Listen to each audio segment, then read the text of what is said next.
Welcome back. You are listening to Nate the Hate on YouTube, iTunes, and Spotify. Be sure to like the video and subscribe to the channel if you have not already, as we are rapidly approaching 25,000 subscribers. And if we hit 25,000 subscribers before the conclusion of August, we will do a celebratory live stream with game giveaways. So you have approximately 6 weeks to get us to the 25,000 subscriber mark. And today's episode is dedicated to Shamsa, whom generously donated $100 to support the channel. If you'd like to support the channel, we have a Streamlabs link in the description below. Donate any dollar amount, ask a question, we will answer it at the end of the episode. Donate $100 or more, and we will dedicate the episode to you. Today's episode, once again, is dedicated to Shamsa. And with that, I'd like to welcome in my co-host, Modern Vintage Gamer. Hello, Nate. It's great to be here. And yeah, everyone, get on board that subscription. Get us to 25K. We will do a live stream and we will do some game giveaways. So jump on that sub. And for today's episode, we have a special guest joining us, a guest whom has never been on the channel before, but maybe they will make some future appearances.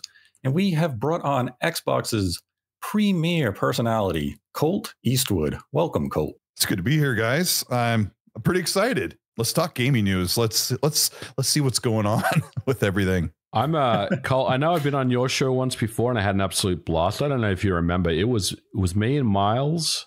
This was about 3 or 4 years ago now. It's forever ago. It was a minute, but I've always thought you're a cool dude. I love your personality on social media. So yeah, it's great to have you, and it's great to chat with you. Thank you. I have a feeling it will be a very exciting show, no matter what. Yes, I think we're going to have some good energy in this show. And the first topic I want to start off the show with is Xbox in 2024, and whether or not we think this has been a year of turmoil for Microsoft and Xbox, as we've had layoffs. Microsoft has gone multi-platform. They've raised the price on Game Pass. Or if we feel as though perhaps the year is the year of promises realized, as we had the June showcase, which was one of the strongest showcases Microsoft has had in the existence of the Xbox brand, or maybe it was a bit of both. And I want to start with Colt on this topic. How do you feel 2024 has been for Microsoft up to this point? Really slow, really slow until, well, actually very, very dicey. We were briefly talking just before the show started about Xbox, and when I look back and think about what major games like really held Xbox in memory in 2024, it was a long wait of nothing until Hellblade 2. Hellblade 2 was great. It was very short and then very divisive with fans. But most of the first part of half of 2024 was, oh my gosh, all their games are going to PlayStation. That was a gigantic PR mess. It was a mess with fans on either side.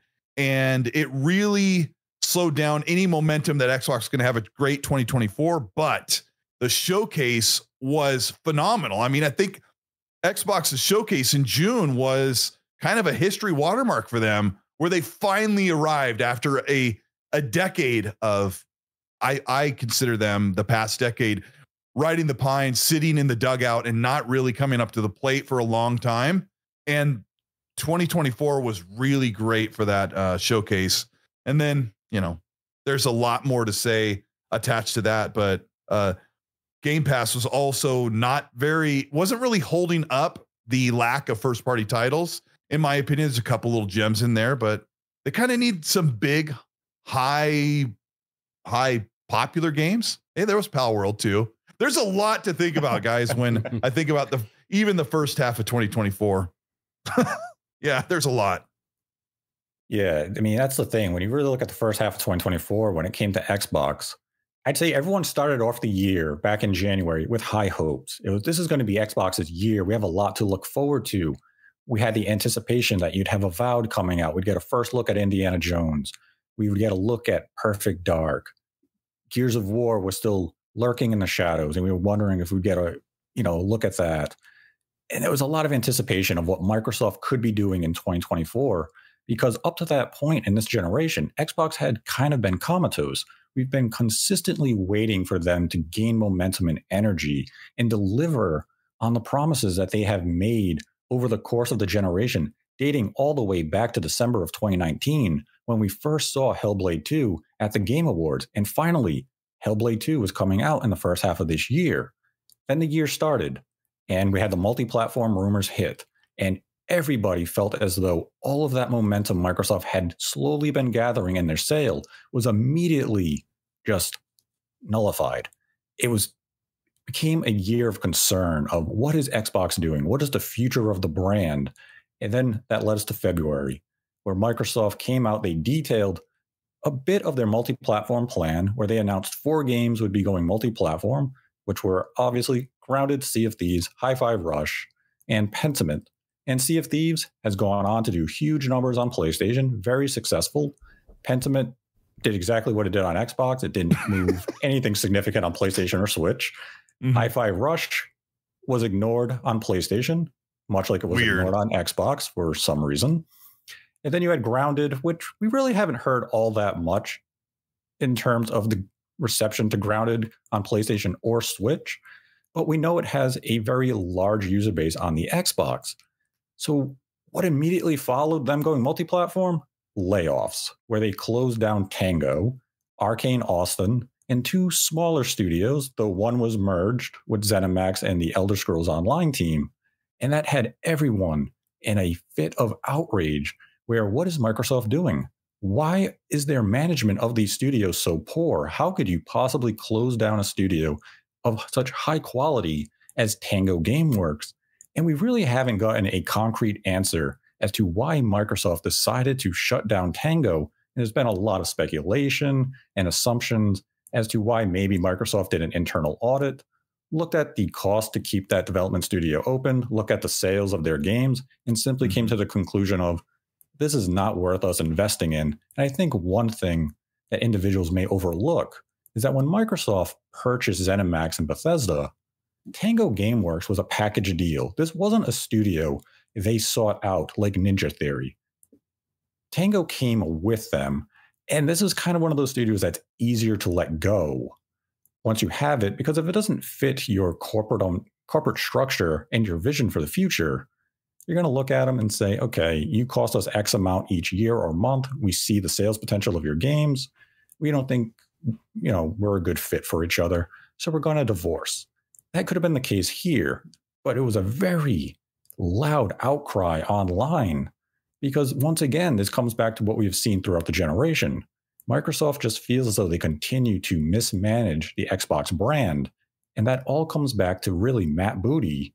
And we can go to the start of the generation with Halo Infinite that had to be delayed a full year, though you could also make the argument every single tentpole release for the Xbox Series this generation to this point likely could have needed or used an additional 6 to 12 month delay to launch in a more high quality state. And some of these games did get delayed in those types of windows. Redfall, Starfield, Halo. I'm not sure if a single game actually arrived on time outside of Forza Horizon 5.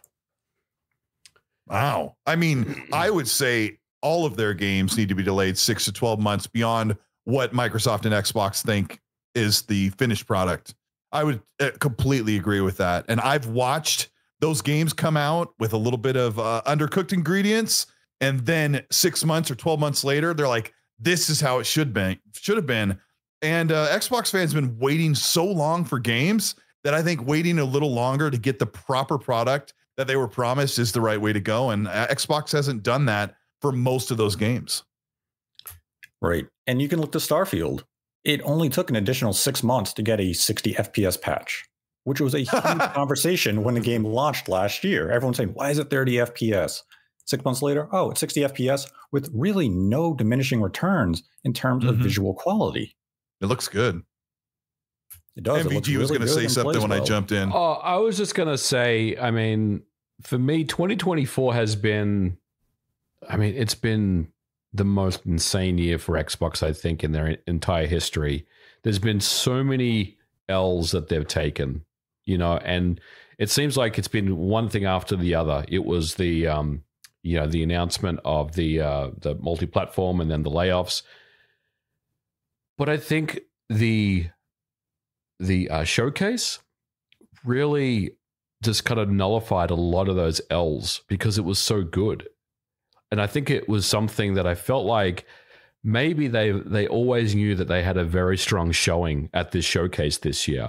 And they were prepared to take some bumps and hits along the way because they knew that they had something really special to show the fans. And I'm going to be honest with you guys, like, I was one of those people that made videos about Xbox losing their way when they did lay off Tango, because like myself and like a lot of other people, I was very confused as to why that happened. It just didn't make any sense to me. It's something that honestly is a decimal point on the books. You know, Tango Gameworks themselves as the amount of money that they actually cost, right, to run that studio and to own that studio.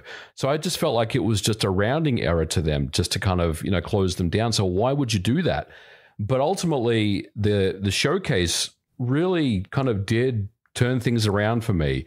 And I think now going forward, we really have to start to see the fruits of that showcase start to bear fruit, because I think we can now put ourselves in a situation where we have to start asking questions. Well, yes, there are games that are scheduled to come out later this year. We do know that there are games that are on the books, but there's no commitment to locking down any dates.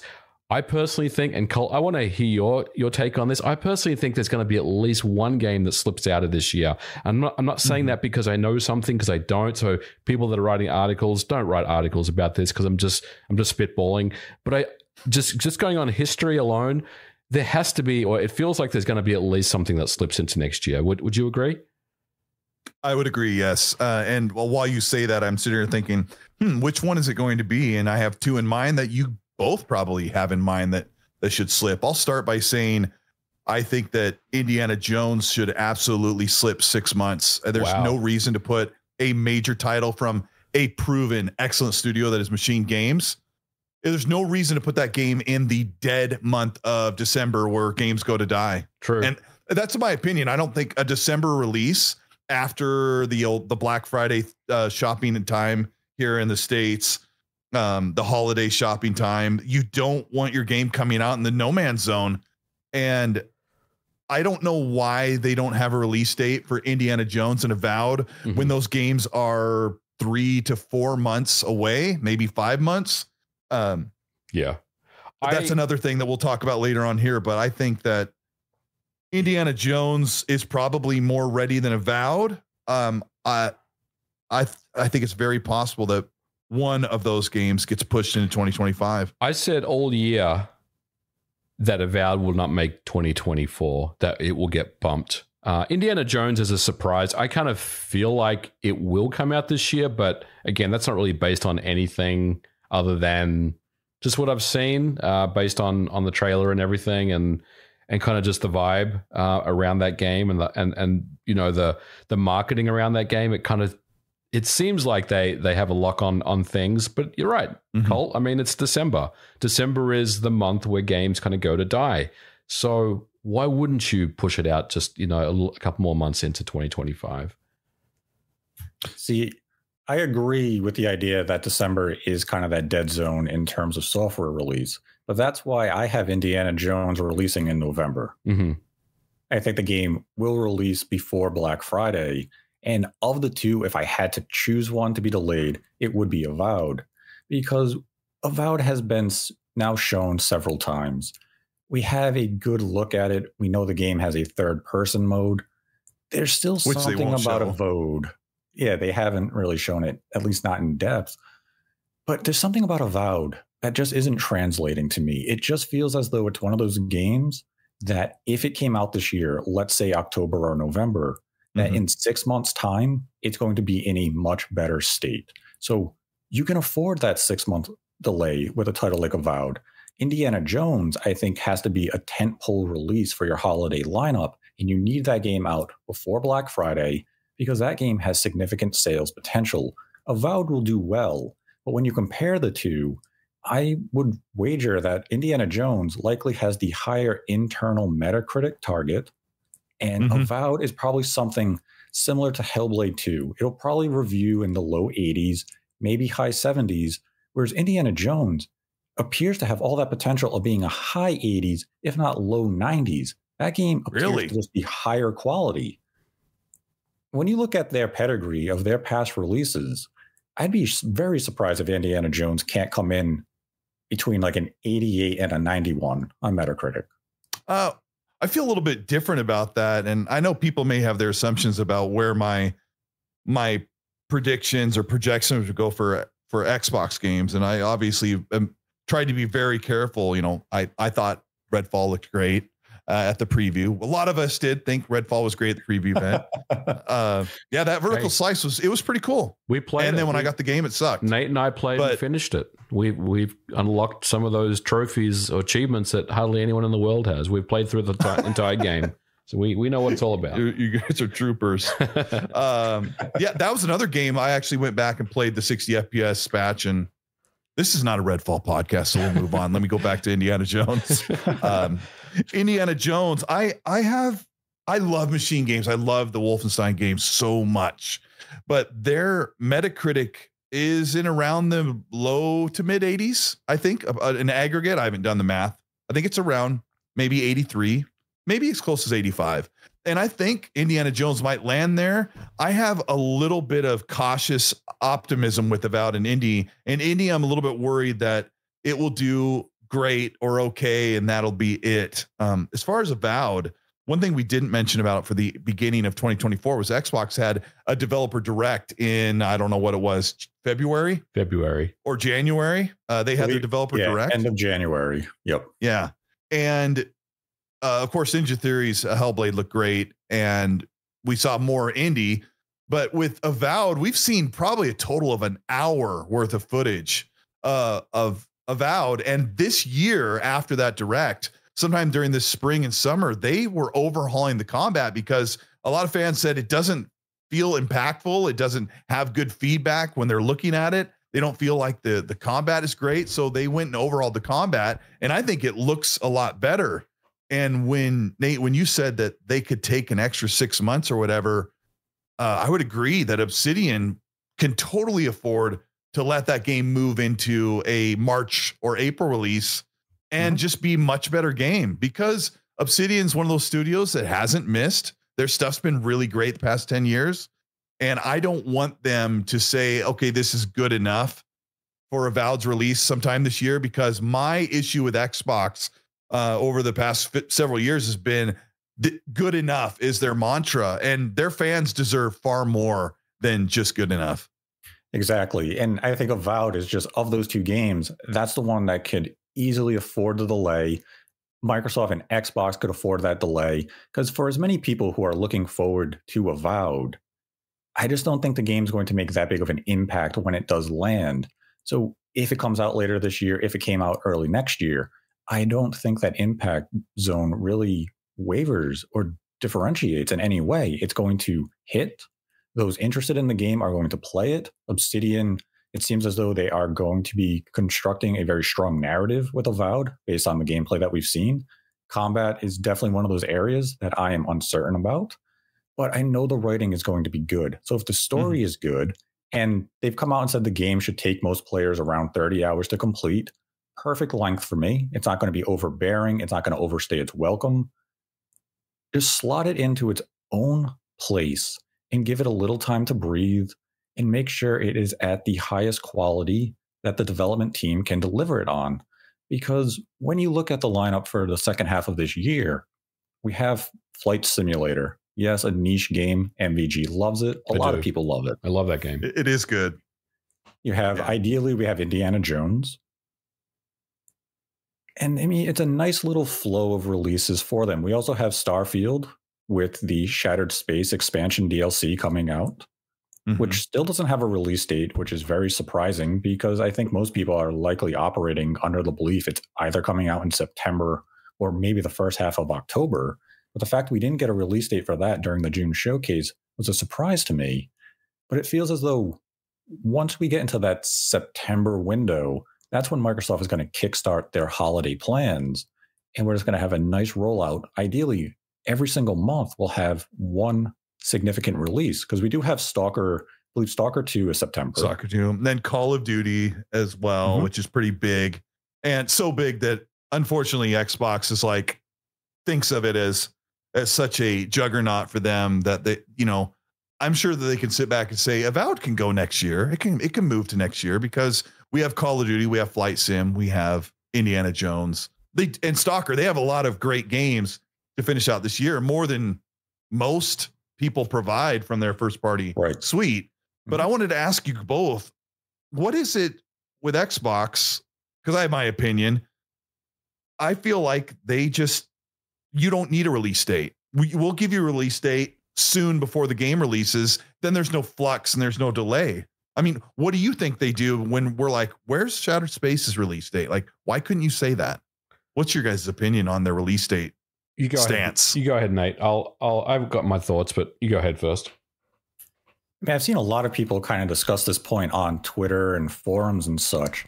And some of the opinions expressed were, with Game Pass, Microsoft doesn't have to give us release dates because you're just going to get it on Game Pass. And I don't necessarily subscribe to that belief because as a consumer, even with Game Pass, I want to know when a game is coming out. I want to plan and have an idea of when I will be able to consume this piece of media and whether or not I have to put some money aside to purchase it or just have everything in line and in order so I know what games I'm going to be playing when. So the longer they kind of keep things in silence, part of me does wonder, is development going smooth?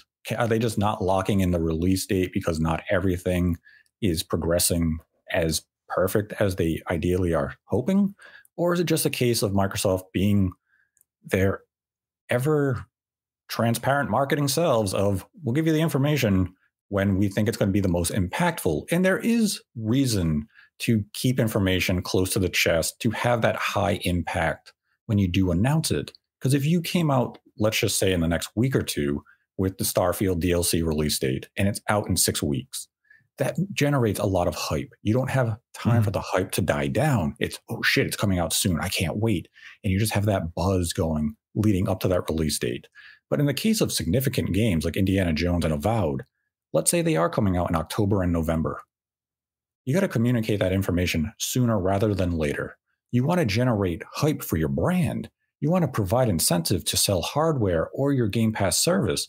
And as we've seen with Game Pass, the reason people aren't subscribing is because there's the illusion that there is no value in the service itself because there's not a steady flow of first-party releases. So get that information out there so people subscribe and say, wow, for the next 8 months, I have such and such a game to look forward to in each of these coming months. And it's really odd that we have the Stalker 2 release date in September. And then we have no release dates beyond Call of Duty in October coming from Microsoft. So is that intentional where they are just biding their time to generate that hype? Or is it really a case of they don't feel as though they have to communicate this information in advance because of Game Pass? It's hard to say, and I don't like their method of announcing things this way. I want to know as soon as possible. And I think that was their biggest misstep at the June showcase, was not giving release dates for these games, because you don't want to treat a game as though it's a shadow drop. Shadow drops generate hype, yes. But when you have a physical copy at retail, you need to communicate these things. You want to get pre-orders. All companies enjoy pre-orders because that gives them a chance to evaluate the interest of the game. And by not having those pre-orders, which maybe those are null and void due to Game Pass, and their only metric is Game Pass engagement. But I'm definitely of the belief they need to give us release dates as soon as possible, as long as they're not going to delay it. And maybe that's another factor of why they don't give us release dates, because they have given release dates on some products like Starfield too soon, and then they have to come out and delay the game a full year. And they're trying to avoid that as best they can. But if a game's coming out in the next 4 months, you should know by now whether or not you're hitting that date. I think a lot of it has to do with development times. And it's something that obviously they can't really communicate, so they do it this way. But I think you hit the nail on the head, Nate, when you talked about, missing targets like Starfield and older games that have been delayed previously. Microsoft has been burnt many times by committing to a date and never hit that date. And I'm not just singling out Microsoft. A lot of other studios do this as well. It's not just themselves that have this problem. But let's be honest, they've never really been great at it. And I think the thing that really solidified that was, I think it was last year's showcase. Was last year we're only going to show the next 12 months worth of games, and none of 2022. them. That was 2022. So it was 2 years ago.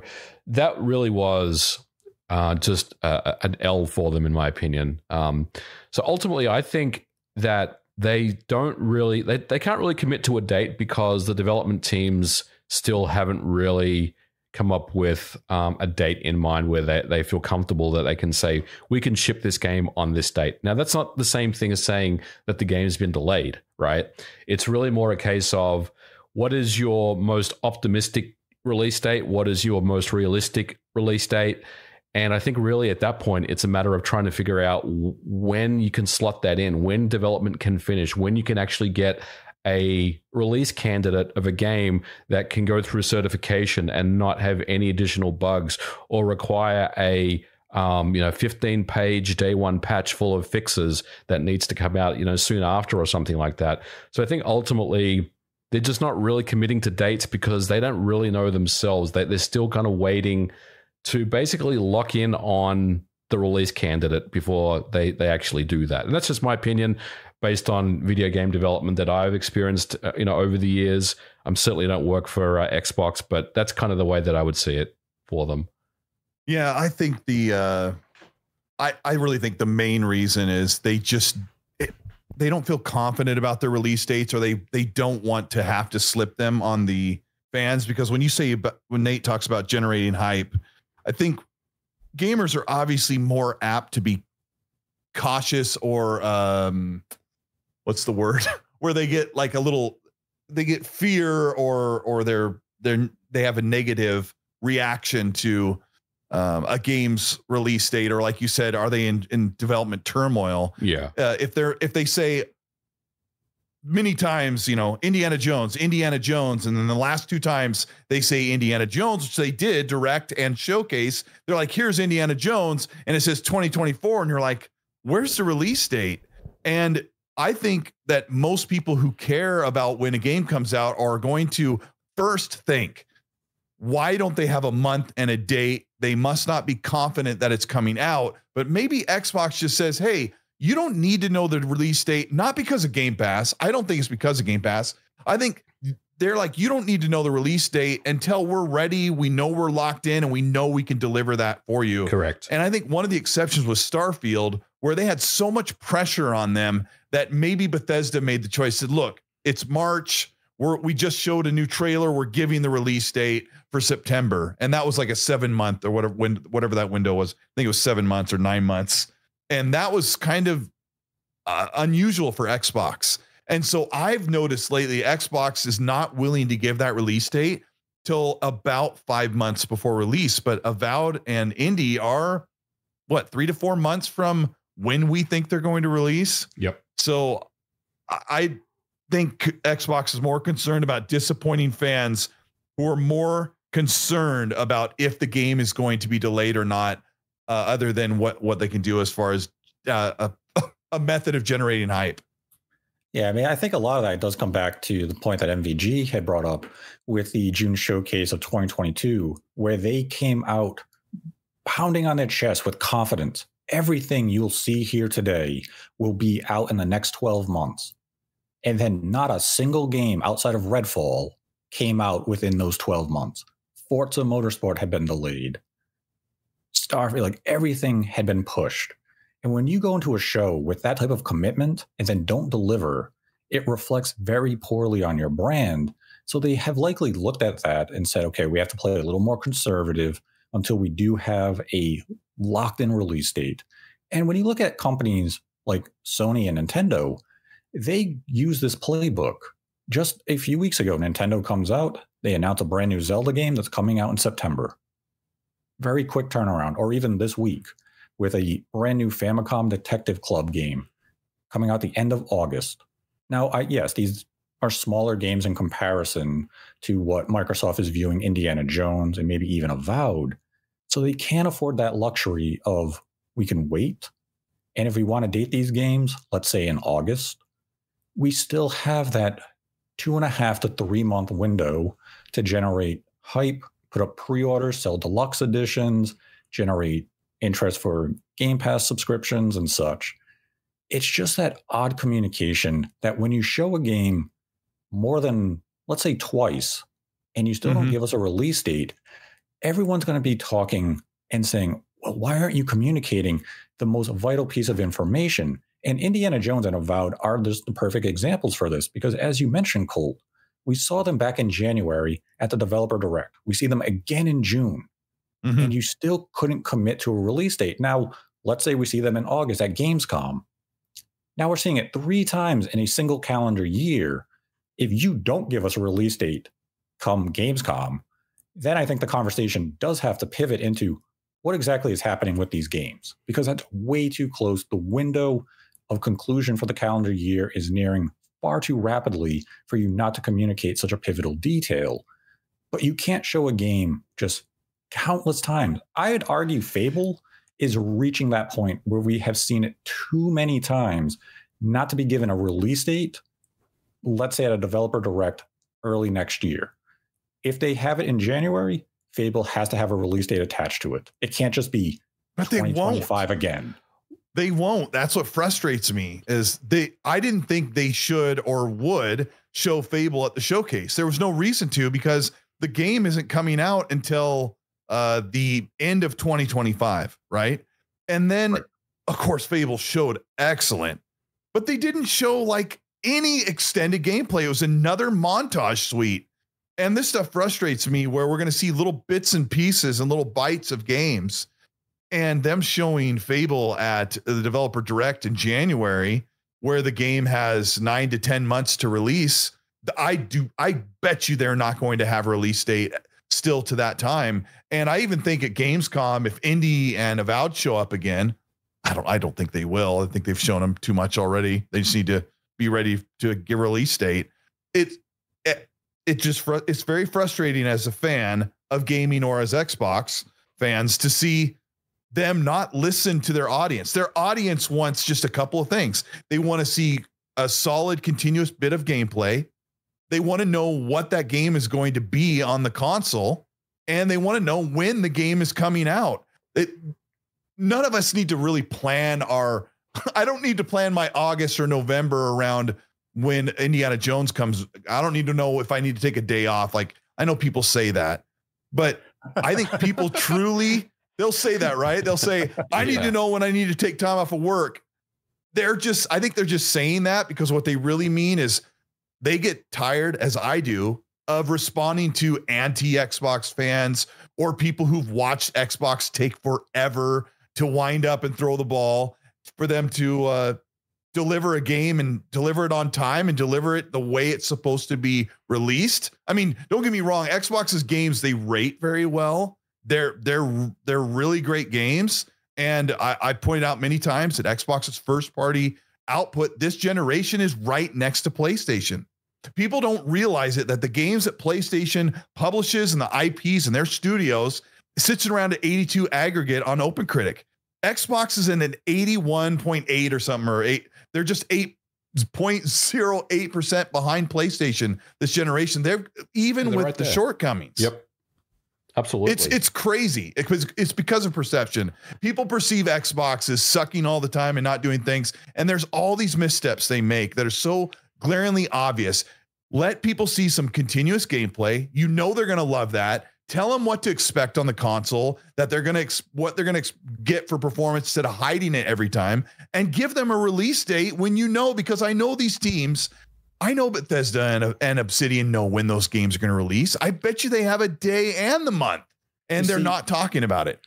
That's the funny thing, is that immediately following the June showcase, Obsidian had the longer preview of Avowed. And they put up a blog post on their website for Avowed, and they said the release date is November. I think they said November 13th or 15th or something. Yeah, and then I remember. Then they had modified the blog post to remove the release date, and people were like, oh, well, maybe they'll announce it sometime this week. And as of recording, we still don't have a release date for Avowed. So maybe that was a target, and they're not certain of it anymore. And this is a very hard thing for me to admit. But I completely agree with you in regards to Fable being at the June showcase. I'm glad I got to see it. It looks fantastic, but it had no point in being there, given that the game isn't coming out for another 18 months. The game that needed to be there and was there was Perfect Dark. That was a game we needed to get a look at because leading up to the June showcase, you had the reports and the rumors suggesting that development of Perfect Dark was in dire straits, that the game was not coming together in any shape, way, or form. And I was the voice of dissent, and I had come out that same week saying, I'm hearing the opposite. I've actually heard that the game is not in that bad of a shape, and it will be shown at the June showcase. The initiative showed up, and they gave us a vertical slice look at the direction that Perfect Dark is going to take. And I think they knocked it out the park. That had a Sony feel to it, where they showed very promising look at what the game is going to be. And they showed the vision that the developers have for the future of Perfect Dark. And gamers got to look at it and said, okay, I'm excited. I don't need to see the game again now until you're closer to a release date. Because right now, when I look at Fable, it feels as though they are mirroring the exact type of marketing that they did with Hellblade 2, where it showed up and constantly showed with no release date. And look at the Game Awards of just this past year. Hellblade 2 showed up. They had a concert on the stage. And you know what we didn't get? A release date. We had to wait a month for the developer direct to get a release date for a game coming out in May. Why would you not use that opportunity at the Game Awards to slap the release date on Hellblade 2? Instead, all we got was 2024. So you guys are picking on Fable a little bit. What about Doom, the Dark Age? Because isn't that the same thing? That's next year. We don't have a date for it, right? But we're assuming that Doom's going to come out earlier. Is that why we're kind of giving that a pass? No, I will give it a pass in this situation because Doom, the Dark Ages, this was the first showing, and it showed us gameplay and a healthy look at it. It looks done. It does look done. Right. Yeah. Fable, we've seen, 3 times now? I mean, I did a edit on one of my videos, and I took both Fable trailers when they showed gameplay. There is a whopping 28 seconds of actual gameplay across both trailers that we've seen over the past 2 years. And yeah, we're picking on Fable. And when you start talking about Perfect Dark, I'm like, oh my gosh, yeah, Perfect Dark showed you enough of connected, continuous gameplay where I'm like, oh, yeah, you're right. I don't need to see a whole lot more of Perfect Dark because I know about traversal, I know about the gunplay, I know about the subterfuge and all that. So I have a good idea of what it's going to feel like playing Perfect Dark, and I can lay in bed at night and imagine what it would be like to play Perfect Dark and across different locations, right? But when I think about Fable, I've seen so many short segments. I'm like, what's it like walking around that world? Is it a semi-open world? Is it hub worlds? How does this work? What's the gameplay loop? And people are okay to criticize Fable for how fantastic it looks. They can criticize that Playground has not shown us what the game feels like or what it will be. And they've shown us gameplay, but it's still early days, I guess. What is it? We're 15 months from release at this point, probably. And that's the thing, like Fable, we have an idea that it is capturing the essence of the original Fable trilogy based on the trailers and such that we have seen. But the amount of combat that we've seen is minimal. We saw a few bits of magic. We saw some of the melee and the archery combat. But I want to see a mission. I want to see continuous gameplay, even if it's only 60 seconds, showing interactions with the town folks, which we did see in the June showcase. We saw some of the NPCs conversing with the main character, but I want to see a deeper look into that combat. Now, naturally, maybe that comes in January where we get a nice deep look at it. We get 15 minutes. But it just comes down to that case again of you've shown us this game so many times. At what point do you begin to approach the oversaturation if you're not giving us any type of meaningful information? We need substance. And Fable just continues to be that little bit of an appetizer of here's a quick update on the game, but we're walking away saying, okay, that looked good. But I need to know more about what Fable is going to be. I need to know more about the world. I need to know a little bit about the narrative, because based on the promos that we've seen up to this point, I don't know what the story of Fable is going to be about. We're kind of getting we're getting an idea that there's this evil sorceress that, you know, has gone awry, and you're supposed to, she's maybe the main antagonist of the game. I agree. I think we should see a very brief segment of what a mission would feel like. We also don't know, like, I think it's very important for Playground to communicate as soon as they can that, yes, you'll be able to choose a male or female character to play as. If not, I think they need to lean really hard. This is a super controversial thing that I'm going to say that bothers some people, but I think Playground needs to, if they're going to have that main female character be the one you play as, and she's a named character, which I think would be really cool and goes against the grain of the choice you get in Fable. But why not give us that Arthur Morgan or the Nathan Drake situation where you've got this female character, her name is whatever, her name's going to be, I don't know, we know who Hazel is from South of Midnight. We don't know what the name of the Fable character is, but why not have this character that you play as and you get to know and you follow her story arc and you're fully invested instead of just having the, oh, I picked the guy or I picked the girl. But I will also say before I finish that sentence that if they give you a choice to play as her or the male counterpart of Fable, I will be so excited about that as well. But I know you've been playing Assassin's Creed Syndicate, so you know. Yes, you're basically talking about that game right now, which I like that game too, by the way.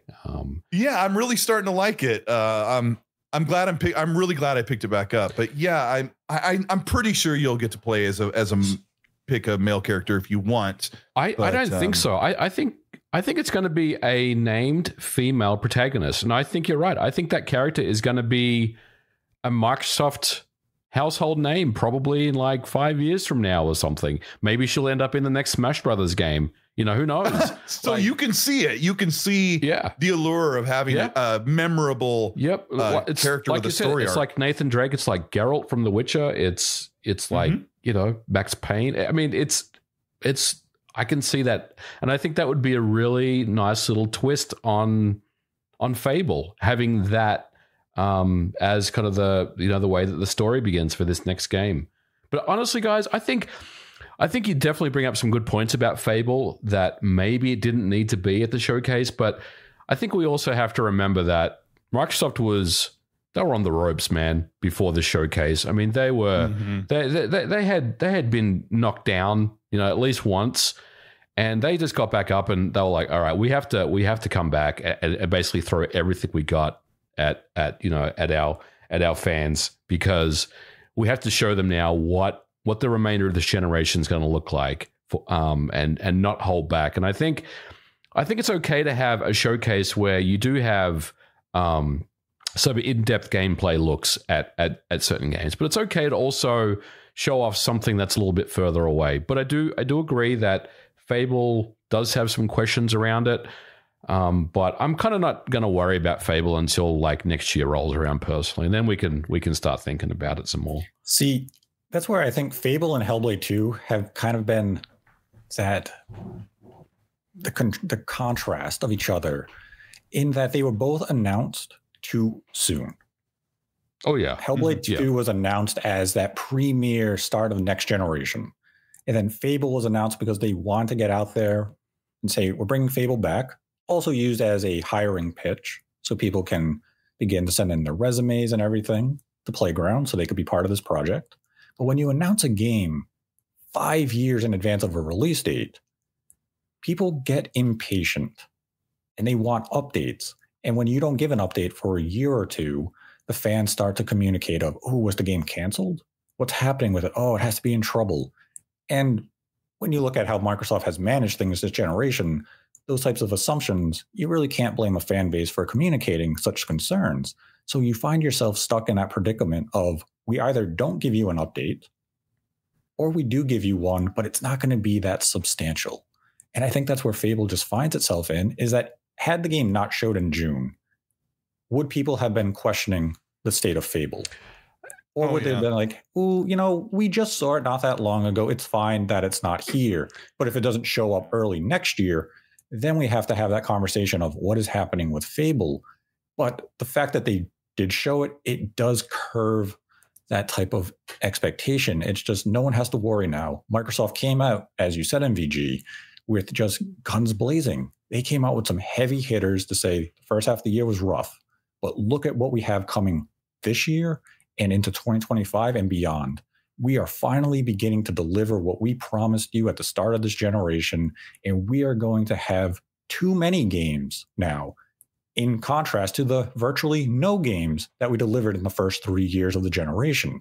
We are hitting our stride, and we are going to give you some high quality stuff moving forward. I think the biggest omission for me from the June showcase, or from 2024 in general, was that we didn't get a new Forza Horizon game this year, which naturally leads one to assume it has to be coming next year. And we also have the rumors that perhaps Gears of War E-Day is a 2025 release, which would honestly surprise me. I am not anticipating E-Day to launch next year, but I would definitely welcome it because, I mean, I want to play that game as soon as I can. But I think 2026 feels better. Yeah. Because 2026 is also the 20-year anniversary since Gears of War launched. Oh, yeah, so it is. Better way to have E-Day than the year when 20 years after E-Day became a thing on Xbox. Well, that 6-month delay better be before that 2026 anniversary hits, Nate. Yeah, I hopefully the game is targeting late next year, as the report suggests, and it has to be delayed 6 months into 2026. Yeah, they're like working it in naturally. Sure. Yeah. I mean, you also mentioned, when you talk about games that could have been or should have been shown, like Everwild is still like, is this still going? I think it would be really nice of Rare to say, I don't understand why studios, they're so careful about when or if they say anything. And if I was Rare, I would, and they know people are talking about Everwild like it's a dead and canceled project and it's never going to come out. I don't understand why is it so hard for one of the creatives to just get on socials or say, hey, we want to put out a press release for Xbox and say, we're excited. Everyone's talking about Everwild and everyone's anticipating it. We just want you to know that we've been working on it. We've retooled things. We're really excited when we can share something. Just something like that doesn't happen from the studios that seem to pretend like everything's G14 classified. You're not allowed to talk about anything unless there's a big event, and maybe it's part of the way Xbox wants to show their stuff. And I talked to Xbox a couple of years ago, and they had changed their MO of how they show games. And they said, we like to show our game at year 2, year 1 before release. We like to show gameplay. And then after that, we release the game. So we want the cinematic trailer first, and then year 1 being a year to release and change is when they show the gameplay. And they've kind of started moving toward that, but it still seems like everything is an extra year out further than it should be. I mean, Astrobot is coming. Don't we have a date for Astrobot for PlayStation?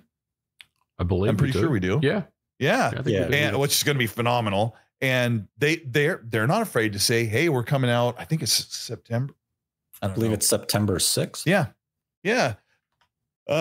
Shattered Space is probably September 6th, September 9th or whatever. They feel the year mark would be for Shattered Space for Starfield. But Astrobot, they've got their release date out, and I am getting it's frustrating. It's waiting. It's not just a Microsoft thing. The industry, I mean, this is a separate conversation. I don't want to derail, but there's definitely, look, the whole NDA, keeping things secret and all that stuff. I've never liked it. I think it really just works against the industry in so many ways. The fact that, if you do work for Rare, you can't actually make any type of update on Everwild without going through the official channels because you're breaking some type of, non-disclosure agreement, stuff like that. I mean, really, the development studios really need to have more creative control as far as the messaging that they put out. I understand that some studios probably shouldn't say anything and just keep their heads down, but it's really this whole, culture of everything has to be hush hush. We don't reveal anything. We don't talk about anything. Nothing gets mentioned. And this is why we have this kind of this leak culture now and stuff like that that's going on. I think a lot of it would really just be, eliminated if If these studios were just more transparent about what they were working on, how things are going, how far away they are, some people are going to take that information, obviously, and use it against them. But I think ultimately, if you have an industry that is much more open to conversations about the state of video games, ultimately, I think that's a good thing for the industry, personally. Right. I mean, I think that's the thing with Everwild. Everwild to me is Microsoft's equivalent to Metroid Prime 4. Metroid Prime 4 was announced in 2017. In 2019, it was announced that it was being rebooted by Retro. If Microsoft and Rare could just come out and say, we announced Everwild in such a year. The update we want to give you is that the game has undergone an internal reboot. These are the directors and the leads on the project. We're working on something really special. But Everwild, once again, finds it in that position of a project announced too soon. Yep. And now we don't know the state of the game. We don't know if it's been canceled. And if it has been canceled, that's something that Rare and Microsoft should communicate to the fans. Just be forthcoming, be transparent. It's okay. Yes, some of the fans will have some outrage for a few days and they'll move on. And that's the issue. When you announce a game too soon and then you go radio silent for half a decade, people begin to grow concerned and you get countless rumors and speculation over what is happening on the project, what's going on at Rare. Why is there so much silence around the project? And it can't be alleviated in such a simple way that just the video game industry chooses not to go down that path for whatever reason. And as you brought up with Sony and Astrobot, Sony could easily announce a whole pipeline of games coming out in the future for 2025 and beyond if they chose to. They're intentionally not doing that because they know they don't have to. One, that they're the market leaders, so they don't have to show long-term promise. But on the same token, they did do it a couple of years back when they announced Wolverine alongside Spider-Man 2. And yeah, we had the Insomniac leak where you had a bunch of assets from Wolverine hit Reddit and forums and Twitter and such. But I don't see Sony fans being as vocal about where's Wolverine? Why isn't it at the state of play? How come it's not at the next showcase? When are we going to get a look at Wolverine? They understand that when the game was announced, it was still years off, and they just wait patiently for Sony and Insomniac to give that first official look at the game. They're not clamoring for more information all the time. And maybe that's because Sony now delivers some quality games just to satiate their audience a bit better than Microsoft has up to this point. And once Microsoft does have a steady flow of games hitting their platform, people won't be so obsessed over the state of Everwild. Because at the end of the day, I don't even know how many people can have a genuine interest in Everwild when we don't even know what the game was going to be. Right. That's the thing. Right. I mean, they've dug themselves in this hole now because it's been such a long time. I think the next time they do bring up Everwild, the expectation is it's done. It's done, and here it is, and we're going to date this game for you, and it's going to be on Game Pass day one, just like everything else. And that's the unfortunate part, because we don't know what the state of Everwild's in. We can only assume that it's not being developed right now because we've heard nothing from it in such a long time. We don't know what it is. That's exactly right. We don't know what it is. It may have never gotten out of the vertical slice portion of the development where they tried to figure out what's the main gameplay loop here. Like, it could have been a very promising prototype that they thought they had something, and then as they got into development, they just kept trying and trying to make it work, and it just doesn't come together. And that happens very common. It's a very common thing in the industry. Typically, the games just aren't announced in that state. And in this case, it was. But, I mean, it's a very baffling thing of just how secretive the industry is. And they don't want to move on and become a little more forthcoming with information. But overall, for Xbox in 2024, I mean, yeah, we started the year off with a lot of controversy. And the June showcase showed us a lot of promise. And, some things that we've been discussing here with Fable and such, maybe it didn't necessarily have to be shown, but it does give us a good outlook as to what's coming in 2025. the core thing in 2024, I would say Microsoft has to work on their marketing and their communication to their fans and their consumer base, because that is definitely an area where Microsoft is very weak. And that extends to a recent thing that happened with them. And that is Game Pass, as it got a brand new tier. It got a price hike. And Microsoft never officially communicated any of this outside of emails to Game Pass subscribers. A baffling move where Microsoft kind of dropped the ball. But I do want to get each of your thoughts on whether or not you think the Game Pass price hike and new tier, if you think it's going to have a negative effect on Game Pass subscriptions, or if you think it's just going to remain status quo. What do you got, Colt? You go ahead. I'm very frustrated with the changes. They're taking things away, and they didn't let subscribers know, because if you're a continuing subscriber, this doesn't affect you. If you never let your subscription lapse or you don't cancel, then you'll just remain the same as it's been. But that's not a good thing. They have standard where they are. Nate, we heard about this around January when the multi-plat rumors were going on. I think you and I had talked about this a bit, that there was a really high possibility that we had heard that Xbox was discussing removing first-party day and date games, or removing them from one of the tiers. Like Call of Duty would not come to Game Pass day and date, things like that. And this is what they're doing. The other frustration being that if you're a PC Game Pass subscriber, you get a far better value in $12 a month in the US. You get all of the day and date games. You get them on PC. You don't get cloud and you don't get the console games. But what they're essentially doing is taxing hard the console gamers, because they choose to play on a subsidized console that Xbox cannot seem to turn a profit on their console. PlayStation's been making money, $1 or $2 or $5 on every PS5 since about 2021. Xbox hasn't been able to do this because they haven't been able to get to the 50 million mark where they start to make money on how many consoles they're building. So the Game Pass changes are a frustrating thing where they're essentially just trying to make Ultimate so desirable, which we've heard the report that some 80+% of subscribers are on Ultimate anyway, that they want to push the rest of the people, smoke them out of the lower tiers, get them off of core, get them to not want to use standard and just go to Game Pass Ultimate. My issue with Xbox is they should be telling their audience and their consumers that this is Xbox.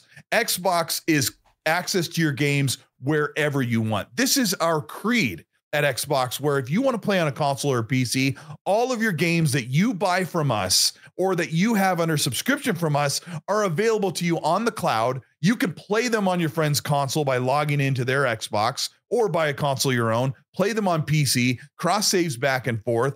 But instead they're segmenting, and I know they're giving more choice, but I think their message should be, this is Xbox. We let you play your games wherever you want. Phil even said, I feel like gaming needs to be like our music and our movies, where we can play them any device as long as we're logged in to the account where we're paying for access to that. And I think what they've done is they've further segmented and made their messaging so convoluted that you have to have a chart, and there is a chart, to know which service you want to use. And I think they need to simplify and need to offer more, because they're so far behind. Their value proposition needs to be so enticing and so easy to look at. And I think this makes that even more difficult for them. I want to touch on the price increase communication, Nate. You mentioned the email. For me, it's not really any different. Like today, just for example, I got an email from Peacock saying that my subscription went up from $5.99 to $7.99. So I think Xbox really just kind of followed the same type of communication path there as that, where they just kind of drop the email and let their subscribers know that, hey, we're raising the prices. Look, I don't know if that's, something that they do intentionally and they don't make a big fuss about it, but I think that's kind of the way that a lot of these kind of streaming providers or these companies with service providers actually do communicate increases. They try to just keep it to emails and not make a big thing about it. But of course, it blows up on Twitter literally 5 minutes later. I'm actually, Colt, I'm actually on Game Pass Core myself. I don't use Ultimate. I had Ultimate for a while, but I kind of found myself not really that interested in the day one releases. And really the only reason why I have Game Pass is just to play multiplayer games online. And that's kind of why I kind of stuck with Core. I personally don't feel like the price increases were that severe in terms of what they did and what they've done to kind of push people to Ultimate. I think it was the right thing to do. And yeah, there is definitely some appeal about Game Pass PC as the $12 kind of bundle, which is actually really good. I was looking at it today. I was thinking maybe I should jump on that, but you're right. The difficulty with all that is it kind of just fragments your user base a little bit, because like you said, if you are invested in the Xbox ecosystem and you do want to take your games with you and play them anywhere, then there's only really one option. That's the $20 Ultimate plan, right? And I think that ultimately that's, no pun intended, that's what they're trying to get everyone to move towards. Look, I don't know how this is going to go for them. I think really we have to kind of revisit this conversation after Call of Duty and how that all kind of goes for them. I think it'll do well, but will it get the numbers that they're looking for? That's really the difficult question. I couldn't really say, Nate. What do you think, though? See, this is a very complicated issue because I think my biggest gripe with it isn't so much the price increase. It's inflation. Services are always going to increase their pricing. It's that they are removing perks from one of their tiers and raising the price. So if you are not a current subscriber to Game Pass Console, you will have to choose between Game Pass Ultimate, Game Pass Core, or going with Game Pass Standard. Now, if you are already a current subscriber to Game Pass Console, nothing changes for you except for the price increase. You will still get games day one. You are grandfathered in. So for them, that's nice. You're still getting all your perks. The fact that Microsoft is removing that perk from Game Pass Standard and essentially just making Ultimate the only option for day one releases, I don't like that method because this doesn't encourage new subscribers. This doesn't make your subscription platform more appealing to the casual consumer. This just makes it appear as though you have a subscription service that costs $20 a month, $240 a year, where you get Xbox Live as well as day one releases. And that's your best option because the other two really don't offer any valuable incentive. Now, where Game Pass has its value is by offering more than 3 or 4 first-party releases in a calendar year, which up to this point, Microsoft has not delivered. So you could argue that in terms of first-party offerings, Microsoft has not been able to reach the value that they offer Game Pass at. Because and you would subscribe to not purchase a $70 game. Now, just on that real quick, I know Matt Booty has said previously that they're trying to get themselves aligned with a one release per quarter type model. And I think that would fit quite well with this. So in some ways, I like to think that they're kind of getting ahead of doing that with this increase to get people on board going into 2025. And hopefully we'll start to see that execution of the delivery of that one game per quarter model that they've been so desperately trying to get towards. But honestly, like I said, Nate, there's always something that's just going to slip. Nothing in a perfect world. Yeah, they would do it, but there's always going to be something that like slips out of a specific quarter and gets delayed. And that's where the difficulty of the Game Pass price increase is, because as soon as that happens, questions get asked about, well, what am I paying for? Why am I paying an extra $5, for this service when you keep delaying games on me type of thing? You see, that's where I think Microsoft has kind of dropped the ball, especially with Game Pass Ultimate, is that they could further incentivize the subscription base by offering more perks. One of the perks I will argue for until I'm blue in the face is that if you have Ultimate, you have the day one games. By definition, I believe that should give you access to all early access releases. So when Starfield came out last year, you don't have to purchase the $30 deluxe edition to get 3 or 5 day early access. That should come with your Ultimate subscription. I agree. Or Absolutely. if you want to do a tier above it, that let's say is $25 a month now, and you get that early access, fine.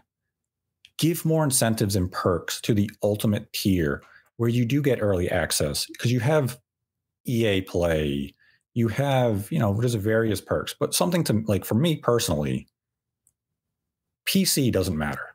I'm not a PC gamer. So that perk is completely useless to me. I'm paying for something I will never use.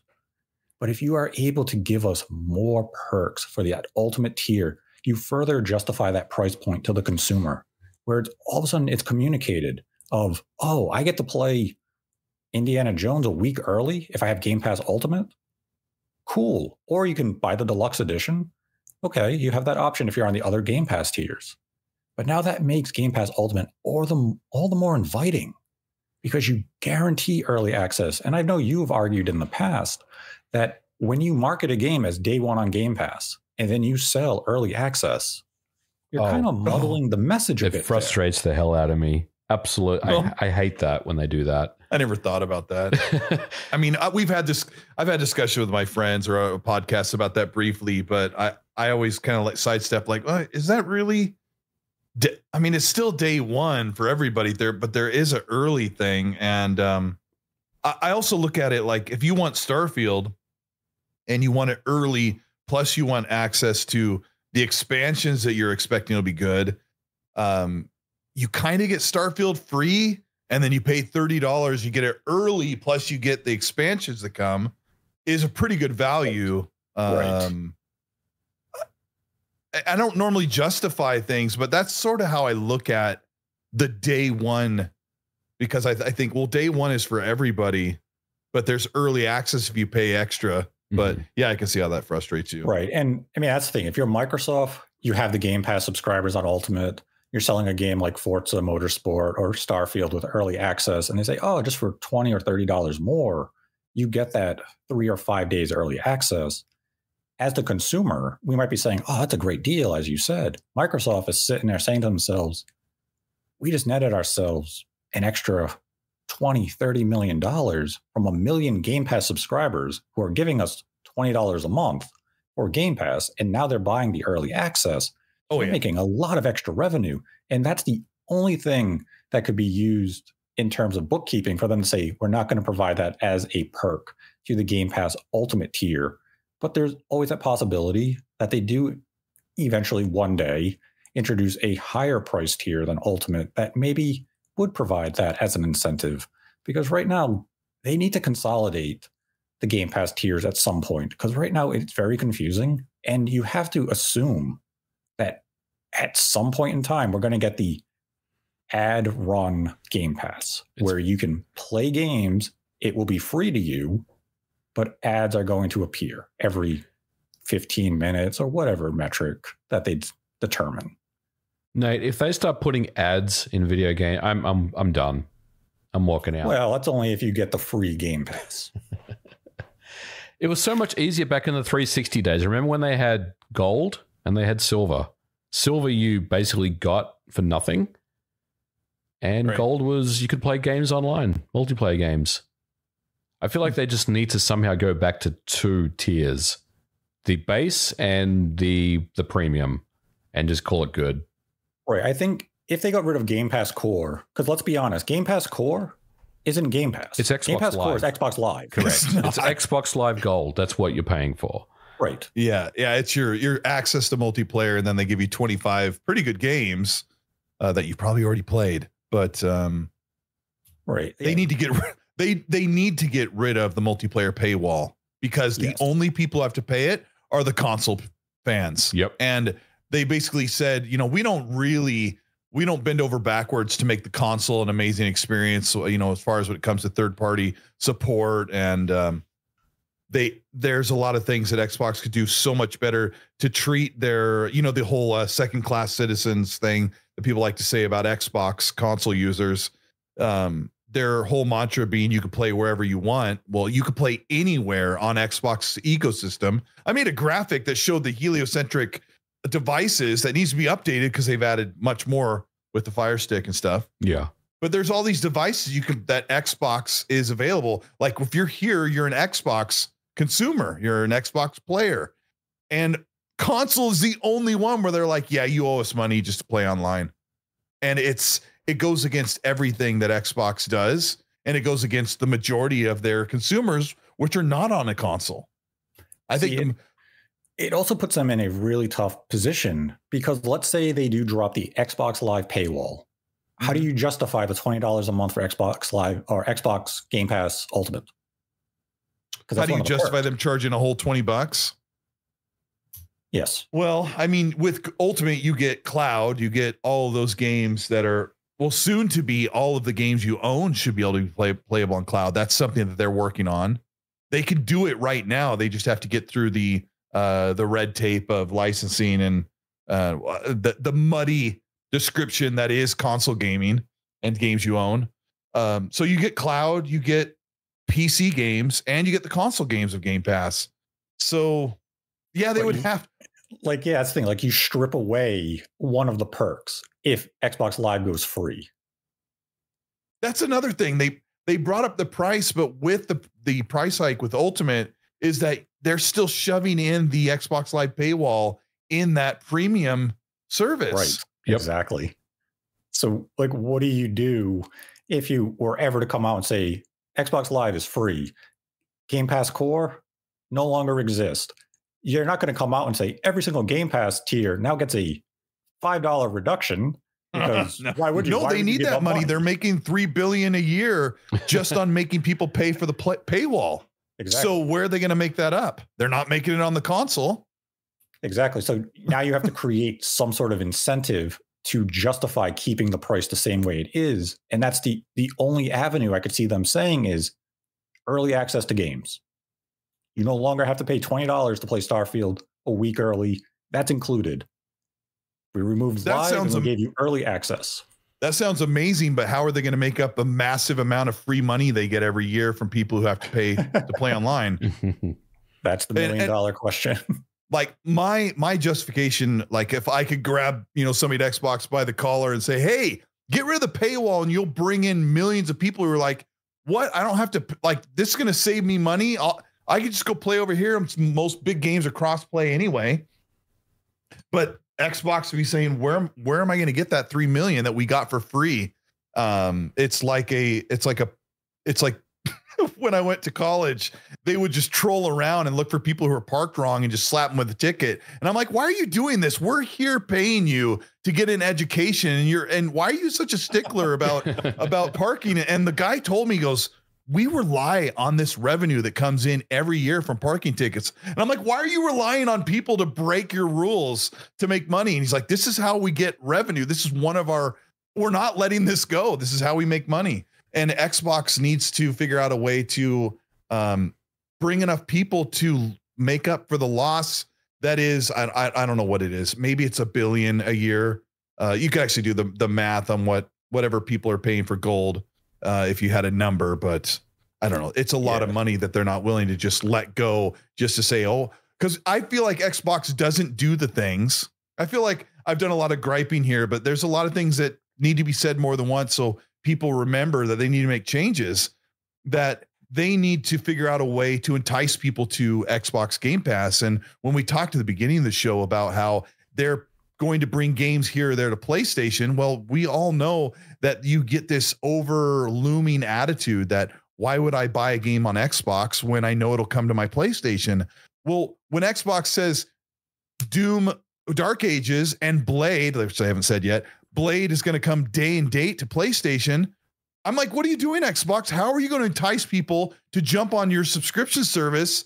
The only thing that entices people to join Game Pass is if they say, wow, I think I'm going to save a lot of money by going to Game Pass. But gamers don't think that way. No. They think I want to play games the way I want to play on the hardware, where my trophies are, where my friends are, right here on this controller that I love. And I think that they need to I think PlayStation gamers need to hear the message that if you want these great games, this fantastic roadmap of games that Xbox has, you want to play Elder Scrolls 6, you have to be on Xbox's platform, because we're not going to just sell the games on PlayStation. One last thing I'll say, and I'll take a breath, is that they have every right to say, why not sell it on PlayStation? We'll make a crap ton of money. Yeah. Right. I mean, that's the thing. Yeah, it's really the way that Microsoft is leading kind of their direction going forward with this stuff. You bring up some really good points, Cole. I think they have to come up with a way to entice people on Game Pass. $20 a month, like in some ways, it's a really good deal, with all the content that you get. But in another way, it's an extra $20 a month that people are paying on top of the countless other streaming providers' services they're paying monthly for as well. And that added cost really starts to add up. And then you start to realize, well, is it just easy if I just bought this game outright? If I just went down to Best Buy and bought a copy of it, $70, yeah, it might hurt my wallet, but hey, it's a one-time deal. I can play this game as much as I want. I can play it whenever I want. I don't have to, subscribe for $20 and make sure that I beat the game in that 4-week window before I lose my sub. I think, people just want choices to play games that they want to play in their own way. And I absolutely agree. I think, look, there's going to be a lot of games that do head out to PlayStation. I think that's inevitable that we'll start to see that. But you're right, Colt. I think the $1 million question, or the way that Microsoft will win ultimately, is to figure out how to really make Game Pass appealing for new people, especially, and making sure that they can get those people that are on core, which is I'm one of those people, to move to Ultimate, entice me to get on board. And Nate, you brought up a really good point about the early access stuff. If they did add that to core, that may be something that would, I'm not saying it would compel me to switch to Ultimate, but it would definitely be something I'd take a closer look at.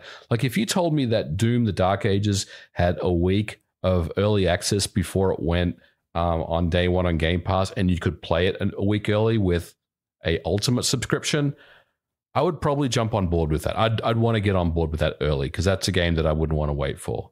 So they just have to figure that out, and I think that's really the difficult part that they have going forward now.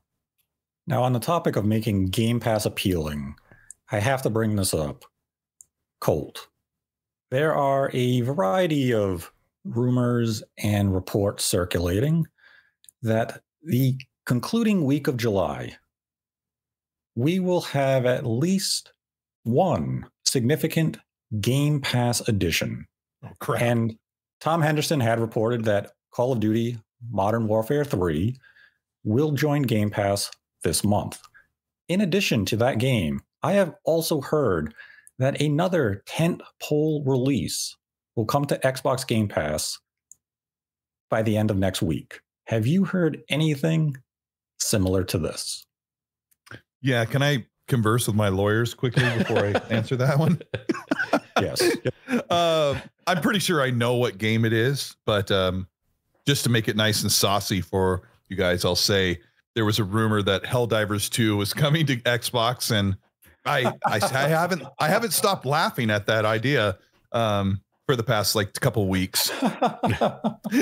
So that was a rumor that was going around, and there's reportedly a document that people aren't supposed to see, and there was a project or a code name which I won't repeat, so I can just pretend like I don't know anything about that. And people thought that it pointed toward Helldivers. Anyway, I think there's going to be a big release alongside in that month, alongside with Modern Warfare 3, which I think is funny, which you called a big release. It's literally the worst rated Call of Duty in Call of Duty history, I think. It's like a 56 meta or Open Critic. That's pretty horrible. It's the worst campaign ever made. That's a little harsh. Yeah, and it's like big game coming to Game Pass, 56 Metacritic. That's a little harsh, which is funny. 56. I think it deserves higher than that. There's worse Call of Duty games than Modern Warfare 3, I assure you. Yeah, it got slammed. Yeah, it got slammed pretty hard, but yeah, I would expect something pretty big, something pretty popular, and a nice little. I can't really say much more, but we could talk about that after, because it just seems like sometime, like we talk about the NDA and secrecy and some things, just for the out of respect of the teams that want to have that big announcement, want to have that big celebration as they make the announcement. Xbox needs something bigger and great in their Game Pass catalog, because when we look back at the year, Hellblade 2 being one of the big ones, there haven't really been any other big reveals or releases that have come out monthly throughout 2024, in my opinion. Right. Like I said, the very beginning of the show, like Power World was really, really cool. And I played it for a month straight. It was, I don't know. It was just kind of a neat little game that I couldn't stop playing for a while. And it was a very, very popular thing. Xbox needs a lot more of, hey, you got to subscribe to Game Pass because this game is unmissable. Everyone's talking about it. Xbox really hasn't had that outside of Power World. So, yeah, anyway, that's, I would defer to you two and see what you think is part of that rumor. Well, I have no idea. So you go ahead, Nate. I have no idea what you guys are talking about, for real. Yeah, I'm glad you've heard similar, because it's definitely a case where I'm saying, okay, they have a tentpole Game Pass release coming before the end of the month. And the Helldivers 2 rumor keeps going around. It resurfaced again this week.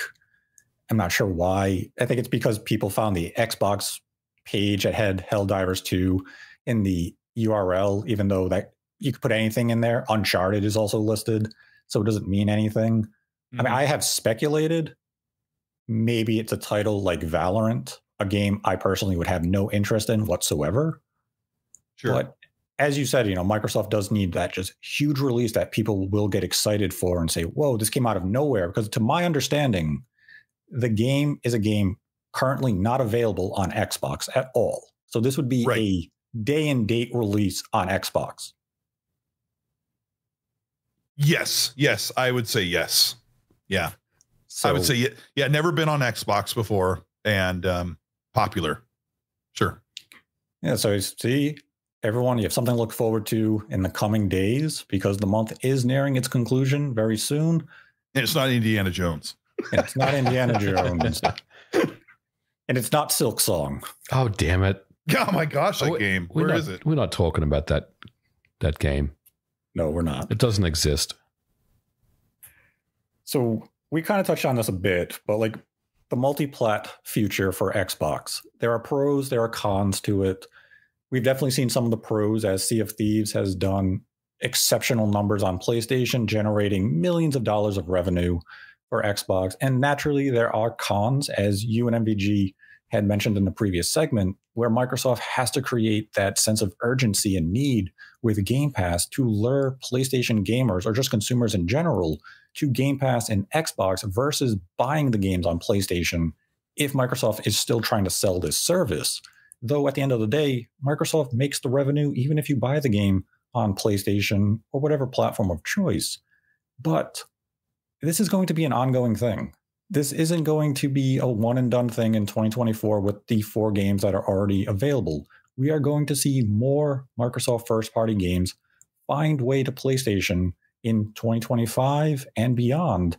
And I'm not referring to Doom the Dark Ages here. There are other titles that are planned. And I use the term planned and not considering, because to me, considering means it's still up for debate. Planned means it's set in stone.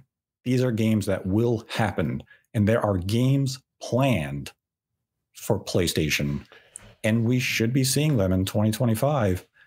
It's just a question of when is Microsoft going to kind of relay this information? Yeah, again, that really goes back to their marketing, right? Like, I think they've just been so cagey about that stuff, it seems like. And honestly, I feel like going forward, if they are going to announce games that come to PlayStation, whether that's day and date or if it's not, they have to kind of just get ahead of it and just say, look, at the end of the trailer, it just has the PS5 logo down the bottom or something. You don't have to like talk about it in your showcase, but you want to communicate that clearly to your audience, because I think that's some of the frustration that they've seen this year with some of the releases and the communication around those releases.